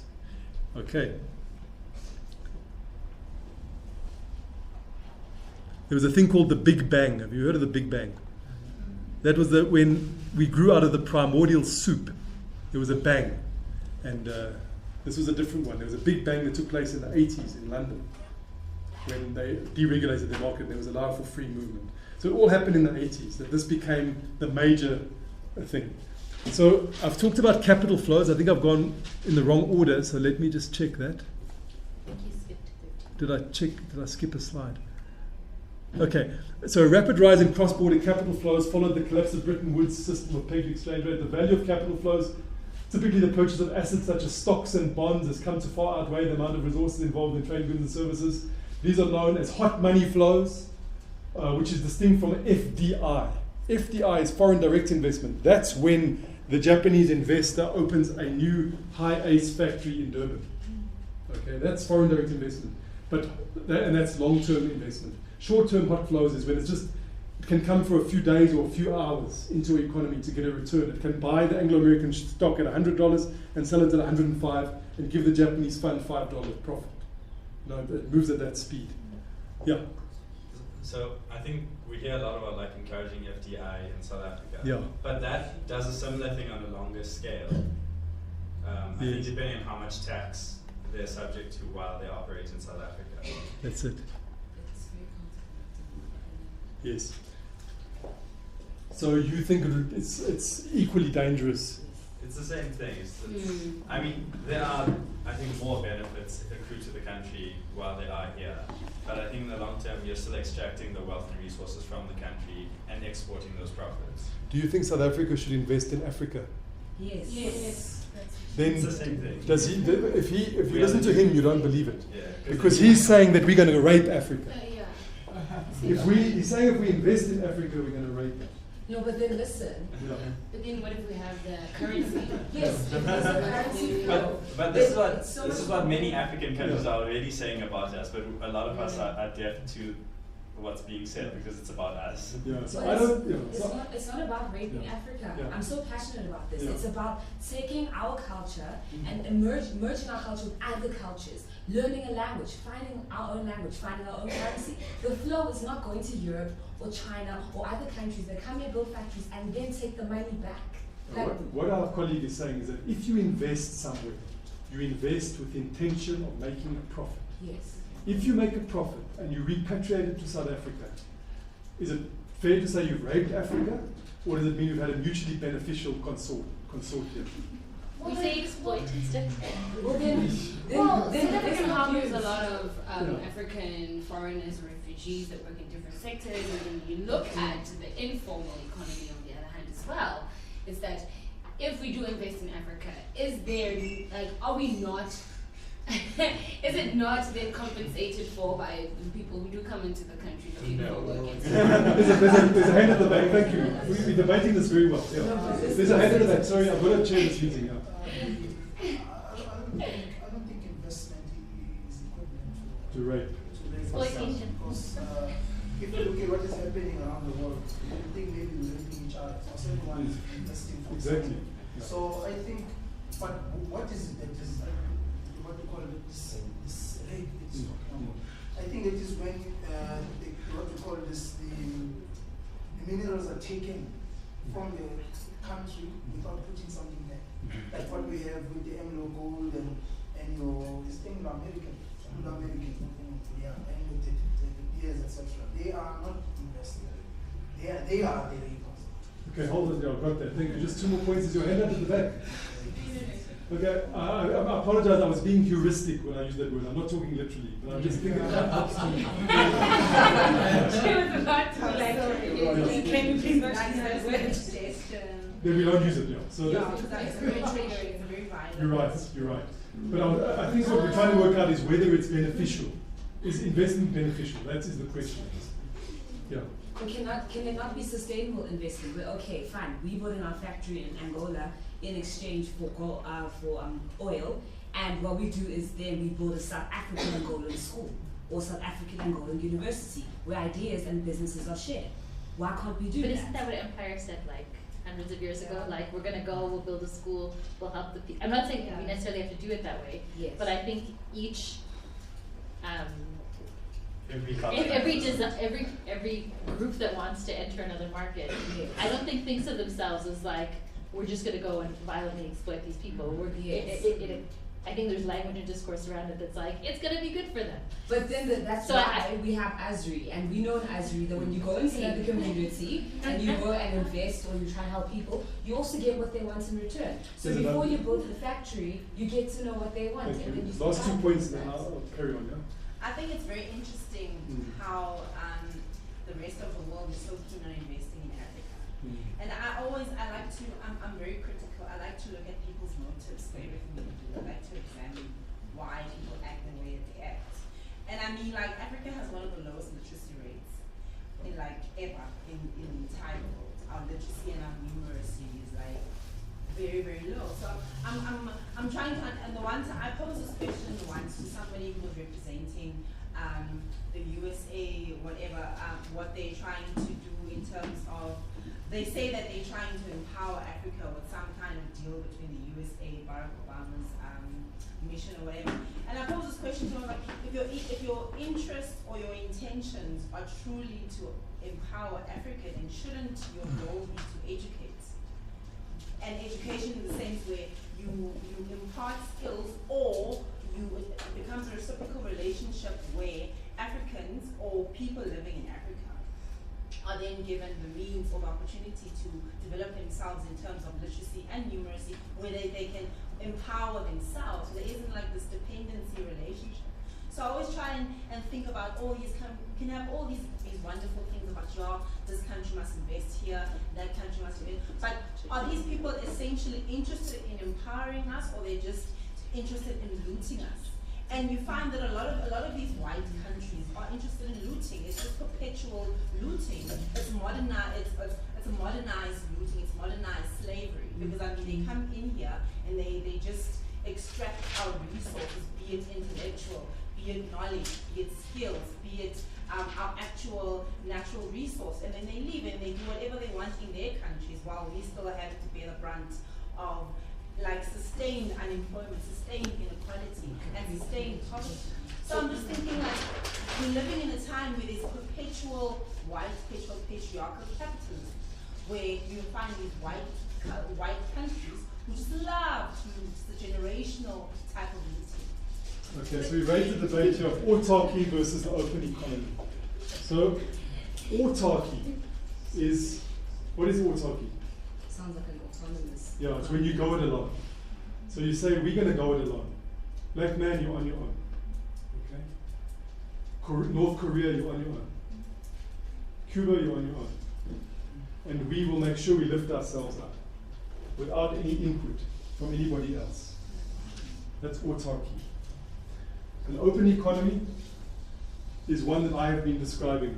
And South Africa has been part of this international system, first as a colonial exercise and as an apartheid exercise, now as a democratic exercise. You're part of the system. Okay. Economically, there's no doubt, economically, and these are other political questions you're raising, that if you open your economy to foreign savings and to foreign trade, there are definitely short-run benefits involved in that, and potentially long-run benefits. There is no doubt about it. For example, this is hard to explain all at once, but savings is equal to investment. You can only invest in your economy what savings you have. Okay? If you're going to say we're only going to invest our own autarkic savings, you will have less savings than if you have foreign Japanese savings coming into the economy. So if you allow foreign savings into your economy, some of it will be short run, and some of it will be FDI, and you raise a good subtle point. I'm not going to go right there now. But you will have a greater quantum of savings available for investment. If you have investment in your economy, you are likely to stimulate many things: capital, labor, and growth. Economies that have tried to go it alone have not been as successful as economies that have opened up. It goes a long way back in economics. Things like the invisible hand. Things like dogs don't trade bones, is what Smith said. If a dog just sits with his bone, he's different to a human being who will start going into exchange. And through that mutually beneficial exchange, it's mutually beneficial. Both sides benefit from an exchange and from investment. Politically, I can hear there's different debates on that, but economically, it's well established that there are mutual gains from trade. Can you have an open economy in a continent? That's what Europe has done. They have opened up their economy to the extent that you don't have to produce a passport when you're going to Zimbabwe or Mozambique. You just can travel freely. They've freed up their capital and labour markets completely. So it can be done. But I think what we're trying to get at here is if South Africa wants to work with the rest of Africa, it must believe that investment is good. Yes. It must believe that it's mutually beneficial. Otherwise, do you just do it as a tribe or as a family? How small? What is your unit of operation? Is it just our tribe? Or do we expand? I don't think anyone. So we need to, so I'm just saying, I don't want to get into the politics of it because I can hear they're very deep politics. But I can tell you economically. So do you want to have one or two more points before I carry on? Yeah. I just want to ask the difference between open economy and free market economy. Is it the same or? No, it's slightly different because then the question is, how do you engage with the world economy once you are open? Do you know, so do you have free, so for example in South Africa you have capital flows. We allow foreigners freedom to bring their capital in and out. South African citizens, the rich, are not allowed to take their money out. And there's exchange controls, it's regulated. So it's open, but it's regulated, okay? When it comes to trading goods and services, We had a huge argument with the Americans now about their chickens. So it's a regulated thing. If the Pakistanis dump cement here of poor quality, it's not allowed.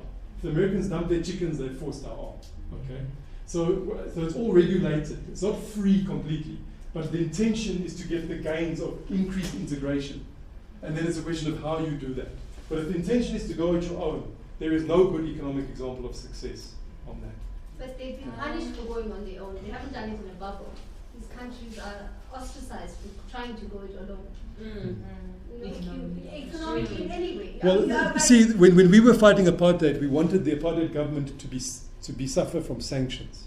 We demanded sanctions. Tutu said sanctions. Mandela said sanctions. We said it must be isolated, must be ostracized. Now that we are free, we want to integrate into the world economy. It's a product of our victory. You know, rather than saying we want to go along. Yeah. Yeah. Yes. It was just a question of clarity. So, when you're measuring the success of countries going it alone, are you just focusing on GDP or using other metrics? I'm just using GDP. Economists, that's the economist's fallacy. The economist believes that if there's GDP growth, then there's very few examples of where education improves outcomes, where health improves. It's like a proxy indicator. Yeah, it's not perfect, but I'm just using it as a proxy indicator. I'm merely an economist. Okay, so I'm just saying that's the proxy indicator. We think there's been very few examples of countries where the GDP has gone down and the other indicators have improved. There's very few examples where it does happen where GDP goes up and other indicators don't improve. So you have jobless growth that takes place. You have futureless growth where they destroy the environment.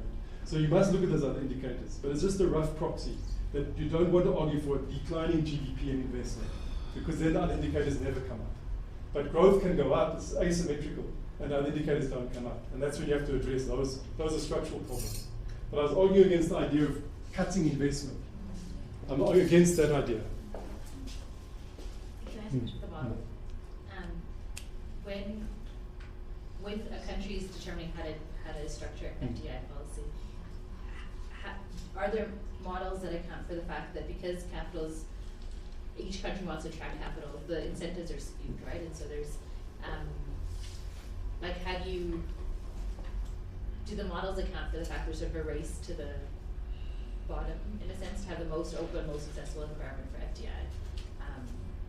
When you're measuring, like, okay, if we open up before a country implements a policy, there's models that sort of approximate what the impact will be. So I feel like this model is like a perfect system where capital can't go to every country, it's just going to one country. As you say, I mean, if somebody invests in your country, they will extract the dividends. Yeah. That's the point I think you were making. So the investor will take his dividend. But in the time while the investment is in the ground, you will have created jobs for a lot of people. You would have given them the skills and training that they wouldn't have had. You would have increased, if it's an export industry, your foreign exchange earnings. If it's, for example, South Africa is integrated and would like to integrate more into making vehicles for Mercedes and BMW and Toyota, which are then exported out of this economy. Now, if we're not going to engage with that kind of thing, then you're talking about hundreds of thousands of high-tech manufacturing jobs, plus all the foreign exchange associated with that is out of the window, if you don't have that. So yes, the Japanese will take their Toyota dividend, but that's the kind of cost benefit that one has to do.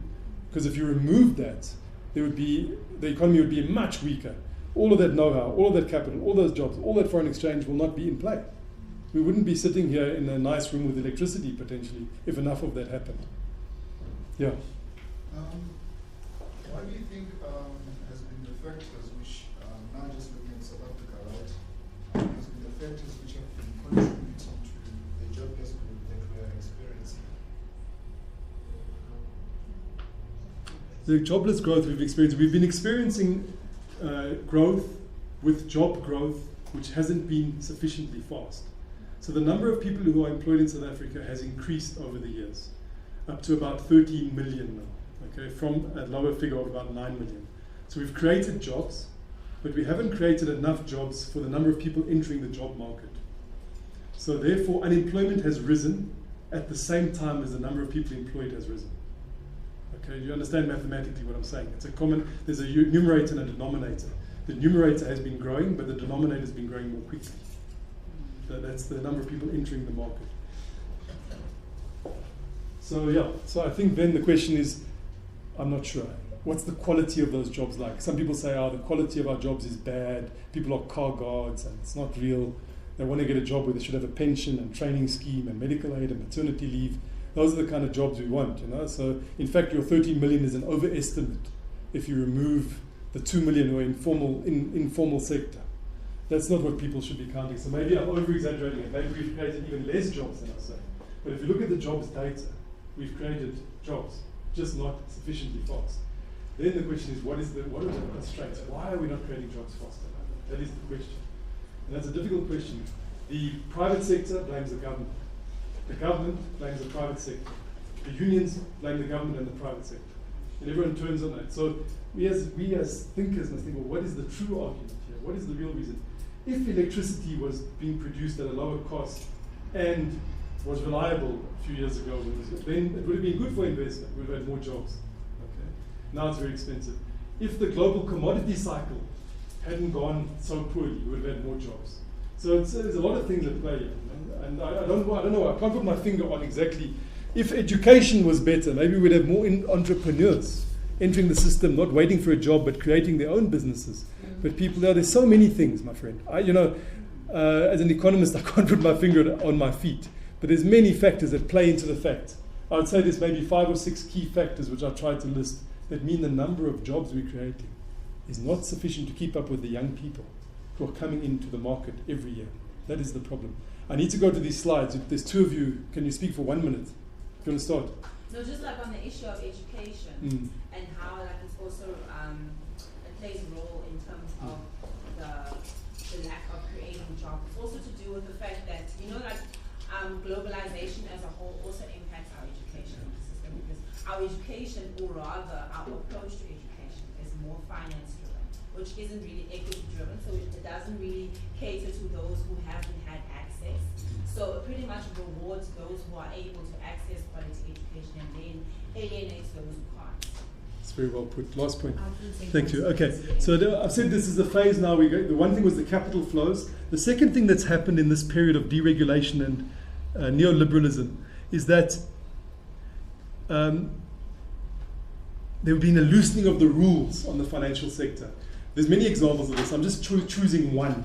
In 1999, the Glass-Steagall Act in the US of 1933 was repealed. So this was a law that said there's a strict separation between investment banking and commercial banking. So remember what I said to you, that German Striek told us. He said the dynamism, first of all, the government got into debt. And then when that debt was too much, the private people got into debt. And what happened in the financial sector is the banks were told during this New Deal that you have to separate investment banking and commercial banking. So suddenly, all this money that was put into your savings account, which you thought was being safely managed, was now available for high risk investment in the US system. And this was a big change. So this is a financial deregulation that took place, whereby the rules changed in the American, and all over the world there were similar developments. South Africa, fortunately not. Okay, but it happened in Europe and in UK and US, where the financial sector said, no, we can if we can take people's savings and put them into it, we can make more money in this casino of investment, of commercial banking, and we can get people to take more loans from us. So that was another thing, a deregulation. So you've got a combination of this high liquidity from the increased capital flows, not just trade, but capital flows, and then the banking system itself is deregulated. Okay.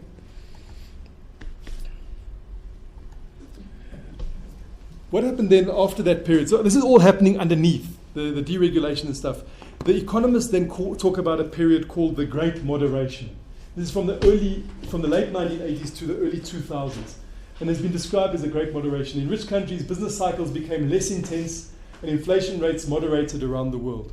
Part of the reason for business cycles becoming more moderate is believed to have been improved macroeconomic management. Okay, rather than Keynesian demand management, they were running this inflation targeting framework, which we were debating earlier, which was seen to bring more stability to macroeconomic management and to bring low inflation.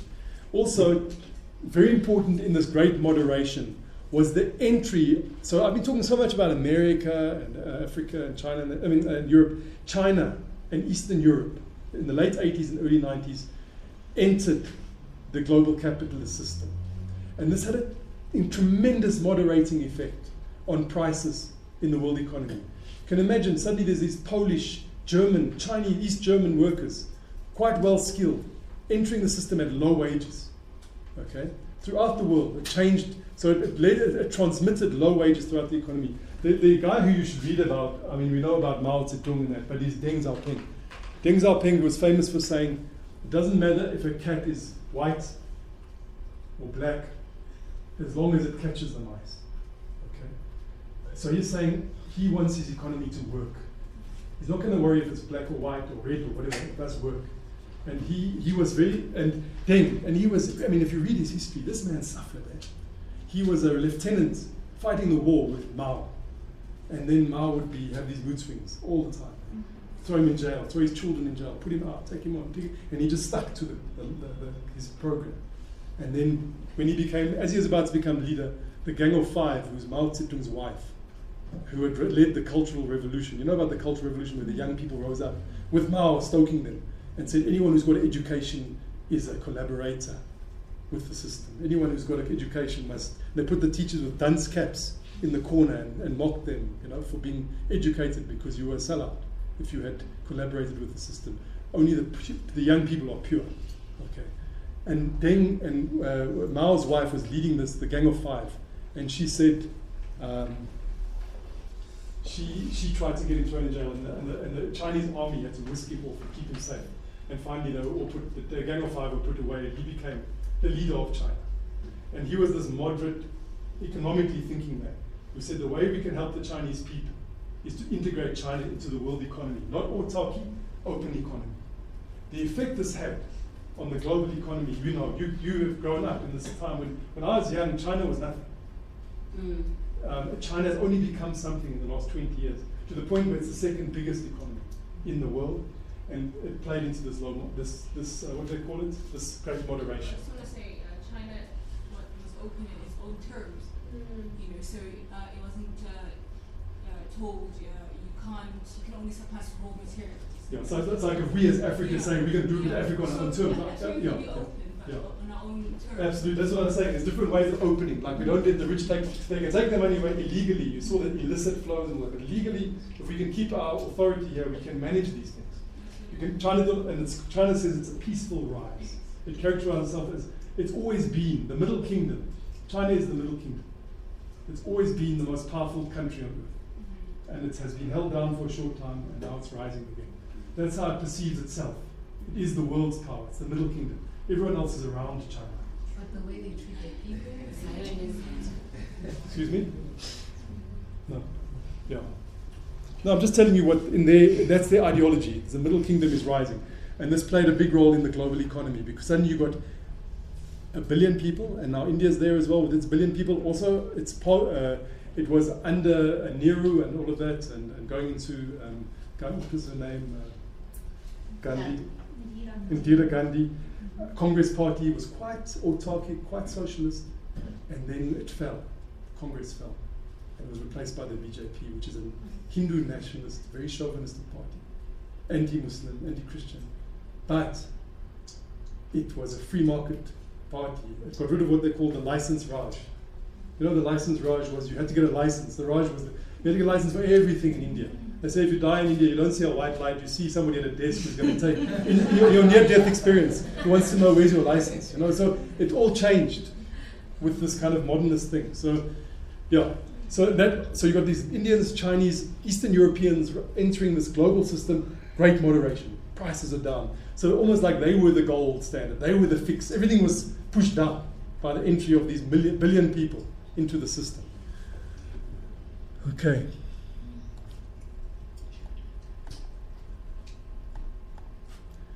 Now there's a paradox that this moderation, this stability was the calm before the storm. Okay? So you had all this liberalization and financialization, freedom in a way going on, neoliberalism, plus you had moderation. So it looks like it's working. It looks like it's working. Everything's working well. Minsky, he wrote in the 70s, said there's a calm before the storm. The paradox is that stable conditions create the environment for greater risk-taking. So you say everything's stable out there, I'll take a risk. You know, it's the prices are stable, everything's stable, I'll take a risk. So there's this Minskian paradox. There were conditions of tranquility, low inflation and other conditions, levels of debt of households and banks increased dramatically. So there's your streak again. Suddenly household debt is rising. The governments are not getting into debt now. It's households who are taking risk, and the financial sector's deregulated. So very risky behavior starts to enter the financial system in the West in this context. Now we're talking about the late 90s and early 2000s, okay?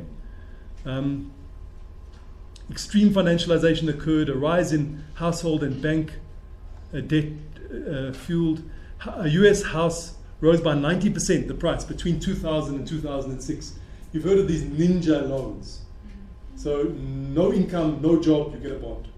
That's a ninja, no income, no job. And the Americans were giving out ninja loans. They would say to you, you don't have to pay your bond for the first 6 months. And then you can start paying your bond. Oh, you want a bond for $100,000, we'll give you 120 so you can furnish the house. Okay? So now it's changed. Now if you want to get a bond, they'll only give you 80% or 60% value of the house to try and regulate the financial sector. But this financial sector went really overboard. There were two main views amongst economists. You can see the one predominant view was from a guy called Greenspan, who headed the Fed at the time, said, no, we must just prepare to mop up when things go a bit, it's more like Friedman. You know, the capitalist system is stable. If there's a few shocks here and there, we'll mop up. Whereas the view of Minsky and Borio, I think their names was saying, no. This is something that we should take active steps to stop this bubble that's taking place, where house prices are rising too fast. It's going to cause a banking crisis. So what happened then in 2008 is that the financialization led inevitably to the Great Recession. So the asset price bubble burst in the US. So you had this liberalization of finance, lots of capital flows, this notion that capitalism is stable, doesn't need to be managed. And it really blew up in 2008, 2009, when these mortgage-backed securities. So what would you do? You'll take 10,000 home loans. So you know what a home loan is. You go to the bank, you say, I want to buy a house, they give you a bond. And then you pay back the bond. So it's a wonderful, I know my wife's granny said, my house is free because she had paid off her bond. So she wasn't renting it anymore. Her house was free because she had paid the bond and she had a free house. She couldn't believe it because her whole life she had to pay rent. So it's a wonderful thing to have a bond, you own the house. So finance is not a bad thing, but it has to be managed like anything else. Finance enables you to do things, to say, I will borrow money now, I'll own a house, or I'll build a factory, and I'll pay it back with my future revenue streams. I'm not against finance or investment like that. But when it has a pathology, it becomes irrational, it becomes dangerous. So what they would do in America is they took 10,000 home loans, so 10,000 people's bonds, put it into one security called a mortgage-backed security. So a security is a financial product with 10,000 bonds in it. Inside there you've got these ninja bonds and NIMBY, all these crazy things that people will never be able to pay. But they go to the rating agency and they say to the rating agency, this is AAA, it's a bond. So the rating agency says, this is AAA, it's safe, it's bonds. People always pay their bonds, and they give it a AAA rating. And then the banks are sitting with this as on their balance sheet. They own this mortgage-backed security worth $1 trillion. And then they start to fail. And something that was worth $1 trillion becomes worth nothing. And the bank has lost everything. And the bank can't pay out its bond. It's people who put money in the bank can't get their money, for example. There is deposit insurance, but in theory the bank doesn't have money anymore because it's put its money into something that has got no value. You understand? So things can disappear. Value can disappear in the financial sector if it's wrongly priced. So this was wrongly priced. They said it's worth $1 trillion, but when it hit the fan, it was worth nothing. Okay, so that was at the heart. And they called it subprime because a lot of these bonds that were given were never going to be paid back. They should never have been issued. But they were being driven by petty salesmen and saleswomen who wanted a commission on the bond. Once they'd given that they got their $100 commission, they didn't worry that the person would lose their house. So the financial system is a good system, but when it gets out of control, it causes a Great Recession. So the Great Recession is what followed when the banks went into collapse. When confidence left the system, that's when the Great Recession. So that transmits into falling jobs in the economy. So South Africa lost 1 million jobs in that period. Even though we had the World Cup, then we lost 1 million jobs. So we had to recover those jobs. If you think about what you asked me, there was times when we actually did lose jobs. We had to recover them back again, etc., etc. So that's the Great Recession. So if you've learned about a lot of great things now, Great Depression, Great Moderation, Great Recession. So you can say it was a great lecture. We're near the end. I'll be happy to tell you. I'm nearly finished. You'll be so relieved. So,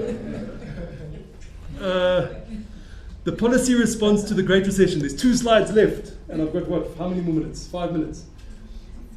So how did the governments of the world respond to this Great Recession? Well, the clever economists out there said, you see, Friedman was wrong, Keynes was right, the paradigm is wrong, deregulation is wrong, da-da-da. There's a whole new paradigm, there's a lot of literature on that. That the world has to change its paradigm back to regulation. You can't leave the financial sector alone. You've got to watch it. People like Friedman said, you can't regulate the financial sector. Those guys are too clever. If you make a regulation, that'll just create a new way around it. So there is that notion that it is hard to regulate clever people who are trying to make a lot of money. They're going to always find a way around things. But so Friedman just gave up. But others say, no, Volcker is back. The other Volcker I told you about from the 70s, he was chairing Obama's commission on trying to re-regulate, bring back this Glass-Steagall Act where the banks can't use depositors' long-term money for short-term gains and all that stuff. Is all back there. But they're saying it's like, who's going to read it? It's 1,800 pages long, this new regulation in America. But somebody has to read it. Now, so that was the first thing. Then the policy responses around the world. You look at the US, the EU and the UK, and finally we'll end with our own country. How did we respond to the Great Recession? For those of us who are from this country. The Americans responded with fiscal expansion, which really pushed up their national debt. I think they increased their fiscal deficit to about 10%. And the irony of the people from the Congress Party complaining about Obama borrowing too much, when he was actually just saving them from what they had done in order to re-stimulate that economy, is abounding. They tried to shut him down. I don't know if you remember, they tried to shut down the government. They said Obama's getting us into debt. Obama is borrowing too much. The thing is, he was trying to save the economy through this fiscal expansion, re-inject aggregate demand, and it was a problem that he inherited on day one of his presidency. Is that when the government shut down? Yeah, that's the government shutdown, yeah. So I'm trying to remember that stuff. So the government shutdown plays out against this backdrop of all this bad behavior and Obama trying to fix it and being told that he's the problem. Okay? Then there's the unorthodox monetary policy. You've heard of this, such as QE, quantitative easing. That's where you don't just use the interest rate to try and stimulate the monetary side, but you actually try and influence the long-run interest rate. It gets very technical, but the long-run interest rate, the 10-year rate. And they were trying to influence, then, as I said, the re-regulation led by Paul Volcker to try and get the spirit of Glass-Steagall back. So the Americans did those were their three interventions that I would say that they're kind of successfully. For all you say about the American economy, it bounces back often from the crisis it has or it causes. So it has been bouncing back. The policy responses in the EU and the UK, they also went with fiscal expansion. But then in the UK, and they got the Conservative government in, and then in Germany, they've always got they hate Weimar. Remember Weimar? They don't want inflation. So the Germans are the big anti-inflation crowd. So they said, no, the fiscal expansion, we can't do it anymore. So they moved to austerity. So you might have heard all of that. So the UK and them started with a bit of fiscal expansion, then the Conservatives said austerity. They're cutting people's pensions. They're cutting people's salaries. They don't want to spend. They're saying we can't afford to get into a big debt like the Americans. Okay, so that was the approach that they adopted. They also now are finally adopting the QE and expansionary monetary policies. The Bank of England was set up in about 1612 or something like that. It's never had lower interest rates than it's got now since 1612. That tells you there's something sick going on. I mean, sick in a bad way. So, there's something wrong if they've never had lower interest rates in 400 years because they're trying to stimulate this economy after the recession. What does fiscal expansion mean? Fiscal expansion means that Obama spent more and he didn't tax more. He borrowed more. So if you spend more in tax at the same time, it's it puts more into the economy, but it means you're also taking out of the economy. So there is a bit of a multiplier. But if you really want to have an expansion, you spend more and you tax less. And then what happens is the economy, you inject demand into the economy. So that's what he did. Okay, so that's really what he did. That's fiscal expansion. Then in South Africa, we did similar to the other BRICS countries. The recession left us, I mean, as I said, BRICS was a huge thing a few years ago. Brazil, Russia, India, China, South Africa. South Africa were lucky to join the club late. It was BRIC before us. It was BRICS, but then we were still BRICS. But we weren't there. Yeah. So, and that was seen to be like a geopolitical thing. You know, you guys have thought a lot about geopolitics. Are we, if there's another world war, do we fight with the British and the Americans against the others? Or do we fight with the Chinese and the Indians? Do we fight with the Russians? Like, what's going to happen? Where are we now, geopolitically? Where do we align ourselves? So, I think we had a very, under Mbeki, we had a profoundly, for all his weaknesses, a profoundly statesman-like president who was involved in these matters at the highest level. So he would be involved in discussing matters at the G8. He'd be called in and consulted by the leaders of the West. The movement to BRICS, I don't think it's a bad thing. It's a geopolitical thing, that's for sure, even more than it's an economic thing. The problem is that the Great Recession hurt the BRICS. It really hurt the BRICS. I don't know if you saw the news out of Brazil this weekend. It's really serious, okay? Well, there's lots of bad news out of Brazil. I don't know where to start.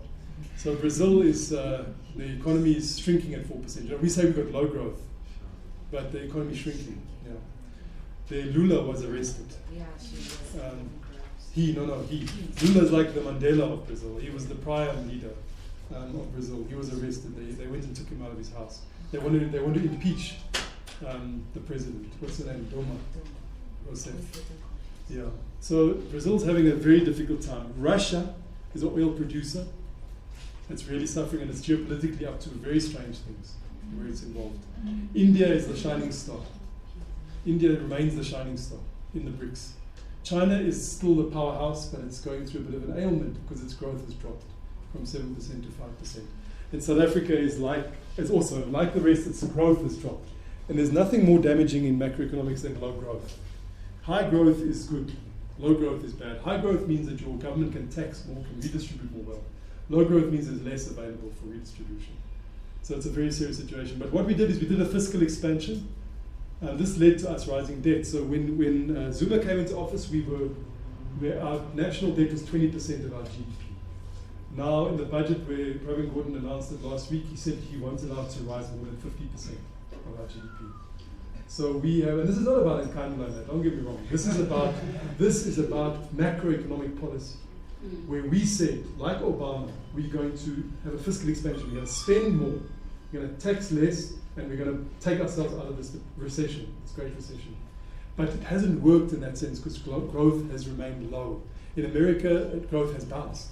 For some reason, we've got other problems. Our growth has not bounced away. And the main problem for us is the perfect storm in that the price of gold and platinum and iron ore and coal, they're at historic lows.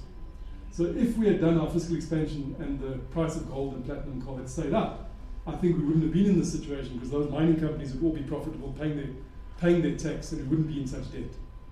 But it's an awkward situation for South Africa because we tried the fiscal expansion to escape the recession. The theory tells you if you have a fiscal expansion, you will stimulate growth, and then the growth will pay your taxes for you. But we've stimulated our growth, and we haven't had the bounce. We stimulated our fiscal policy, we've got ourselves into debt, and there hasn't been a bounce. So therefore, what is the language they're speaking now? We need to avoid a downgrade. If we carry on like this, we're going to be downgraded.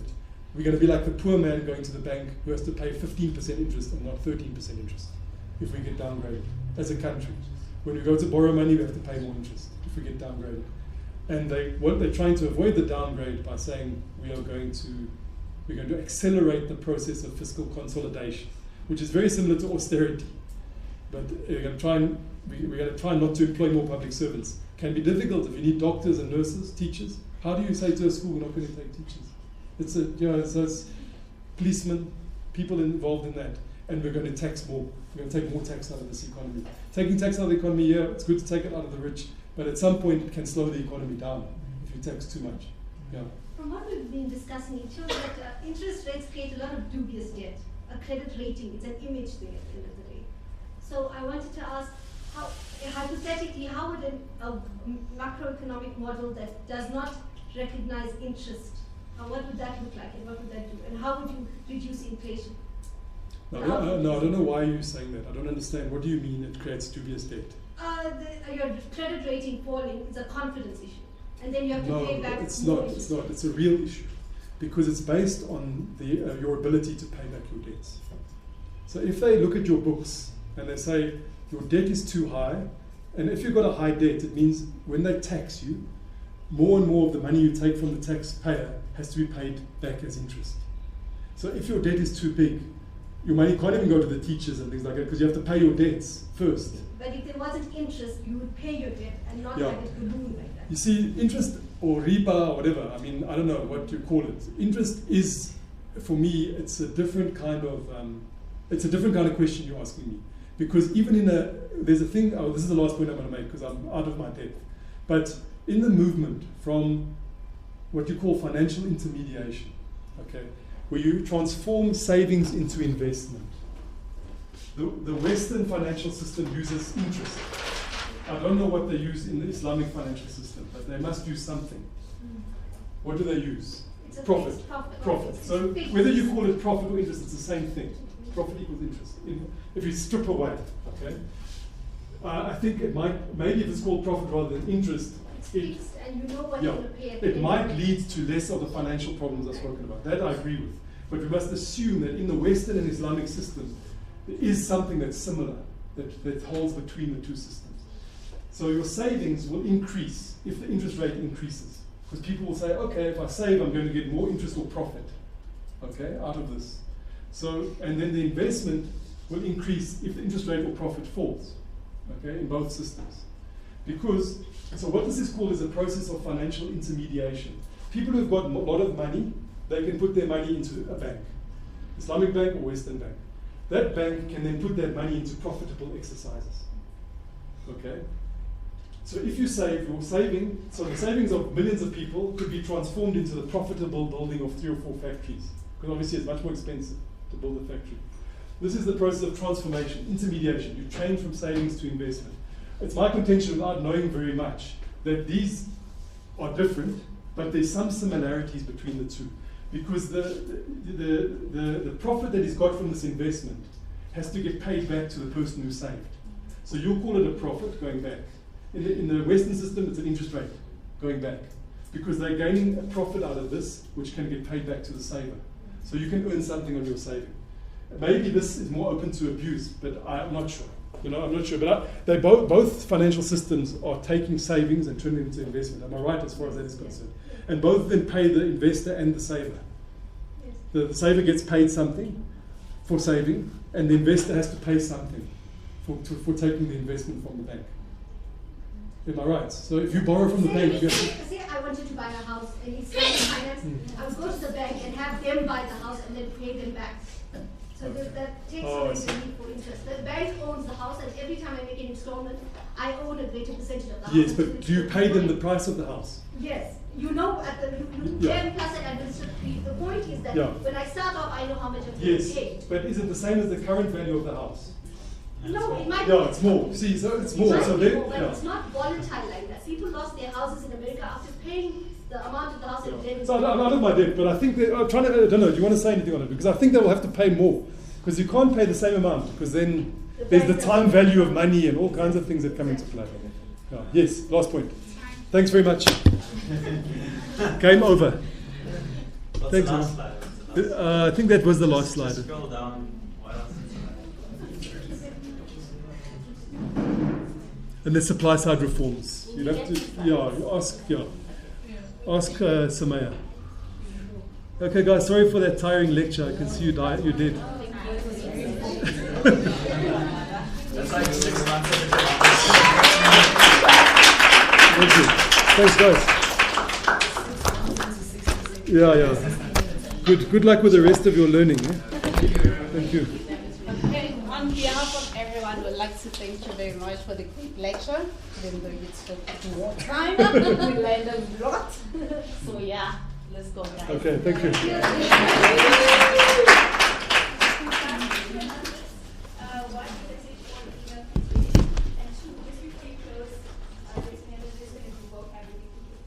Okay. Yeah.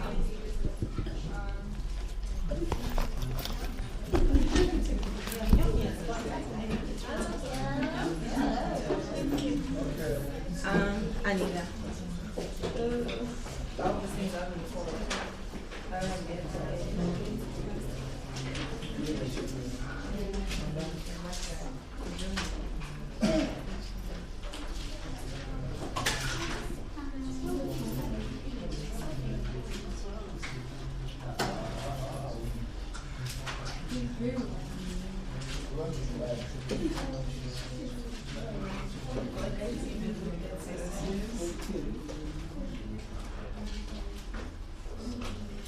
Okay, so this week's vocab comes from a wonderful language, obviously Xhosa. Okay, so because like the things that we've been dealing with are like civic society and like civil issues and like issues of local governments and stuff, so I thought it would be like very befitting to use words that we can use within that particular area. So this one, this is inakeba. Right. So inakeba. So it means taking initiative. So we've been dealing with NGOs and civic society. So what inakeba means, it means taking initiative. So how you would use it in a sentence, you would say, for example, Aslam is very passionate about democracy. So Aslam utata inakeba. So he's taking the initiative. And then this one may be a bit difficult to pronounce, but I'm sure you'll get it. So this one is ukhwapilizo. Ukhwapilizo. So it. Must I switch? Oh, okay. Okay. So this one, ukhwapilizo. Because we're dealing with local government and all that stuff, so I thought it's good to use this one because it means corruption. Which is corruption. So how you would use it in a sentence would be ukuphelisa ukhwapilizo, meaning ending corruption. So I'll write the sentence for you so you can like get the hang of it and stuff. So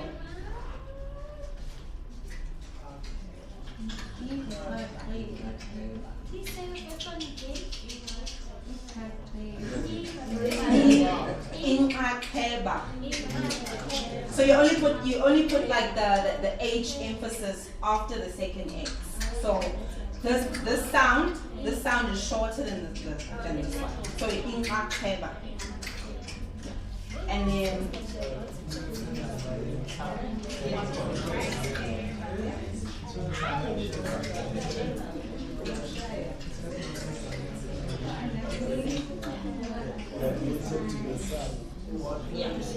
and this one, ukuphelisa ukhwapilizo. So like maybe we'll have a speaker next week who's gonna talk about government stuff or whatever, and we can just like flourish and flower. And be like, hey, excuse me, what about your ukhwapilizo?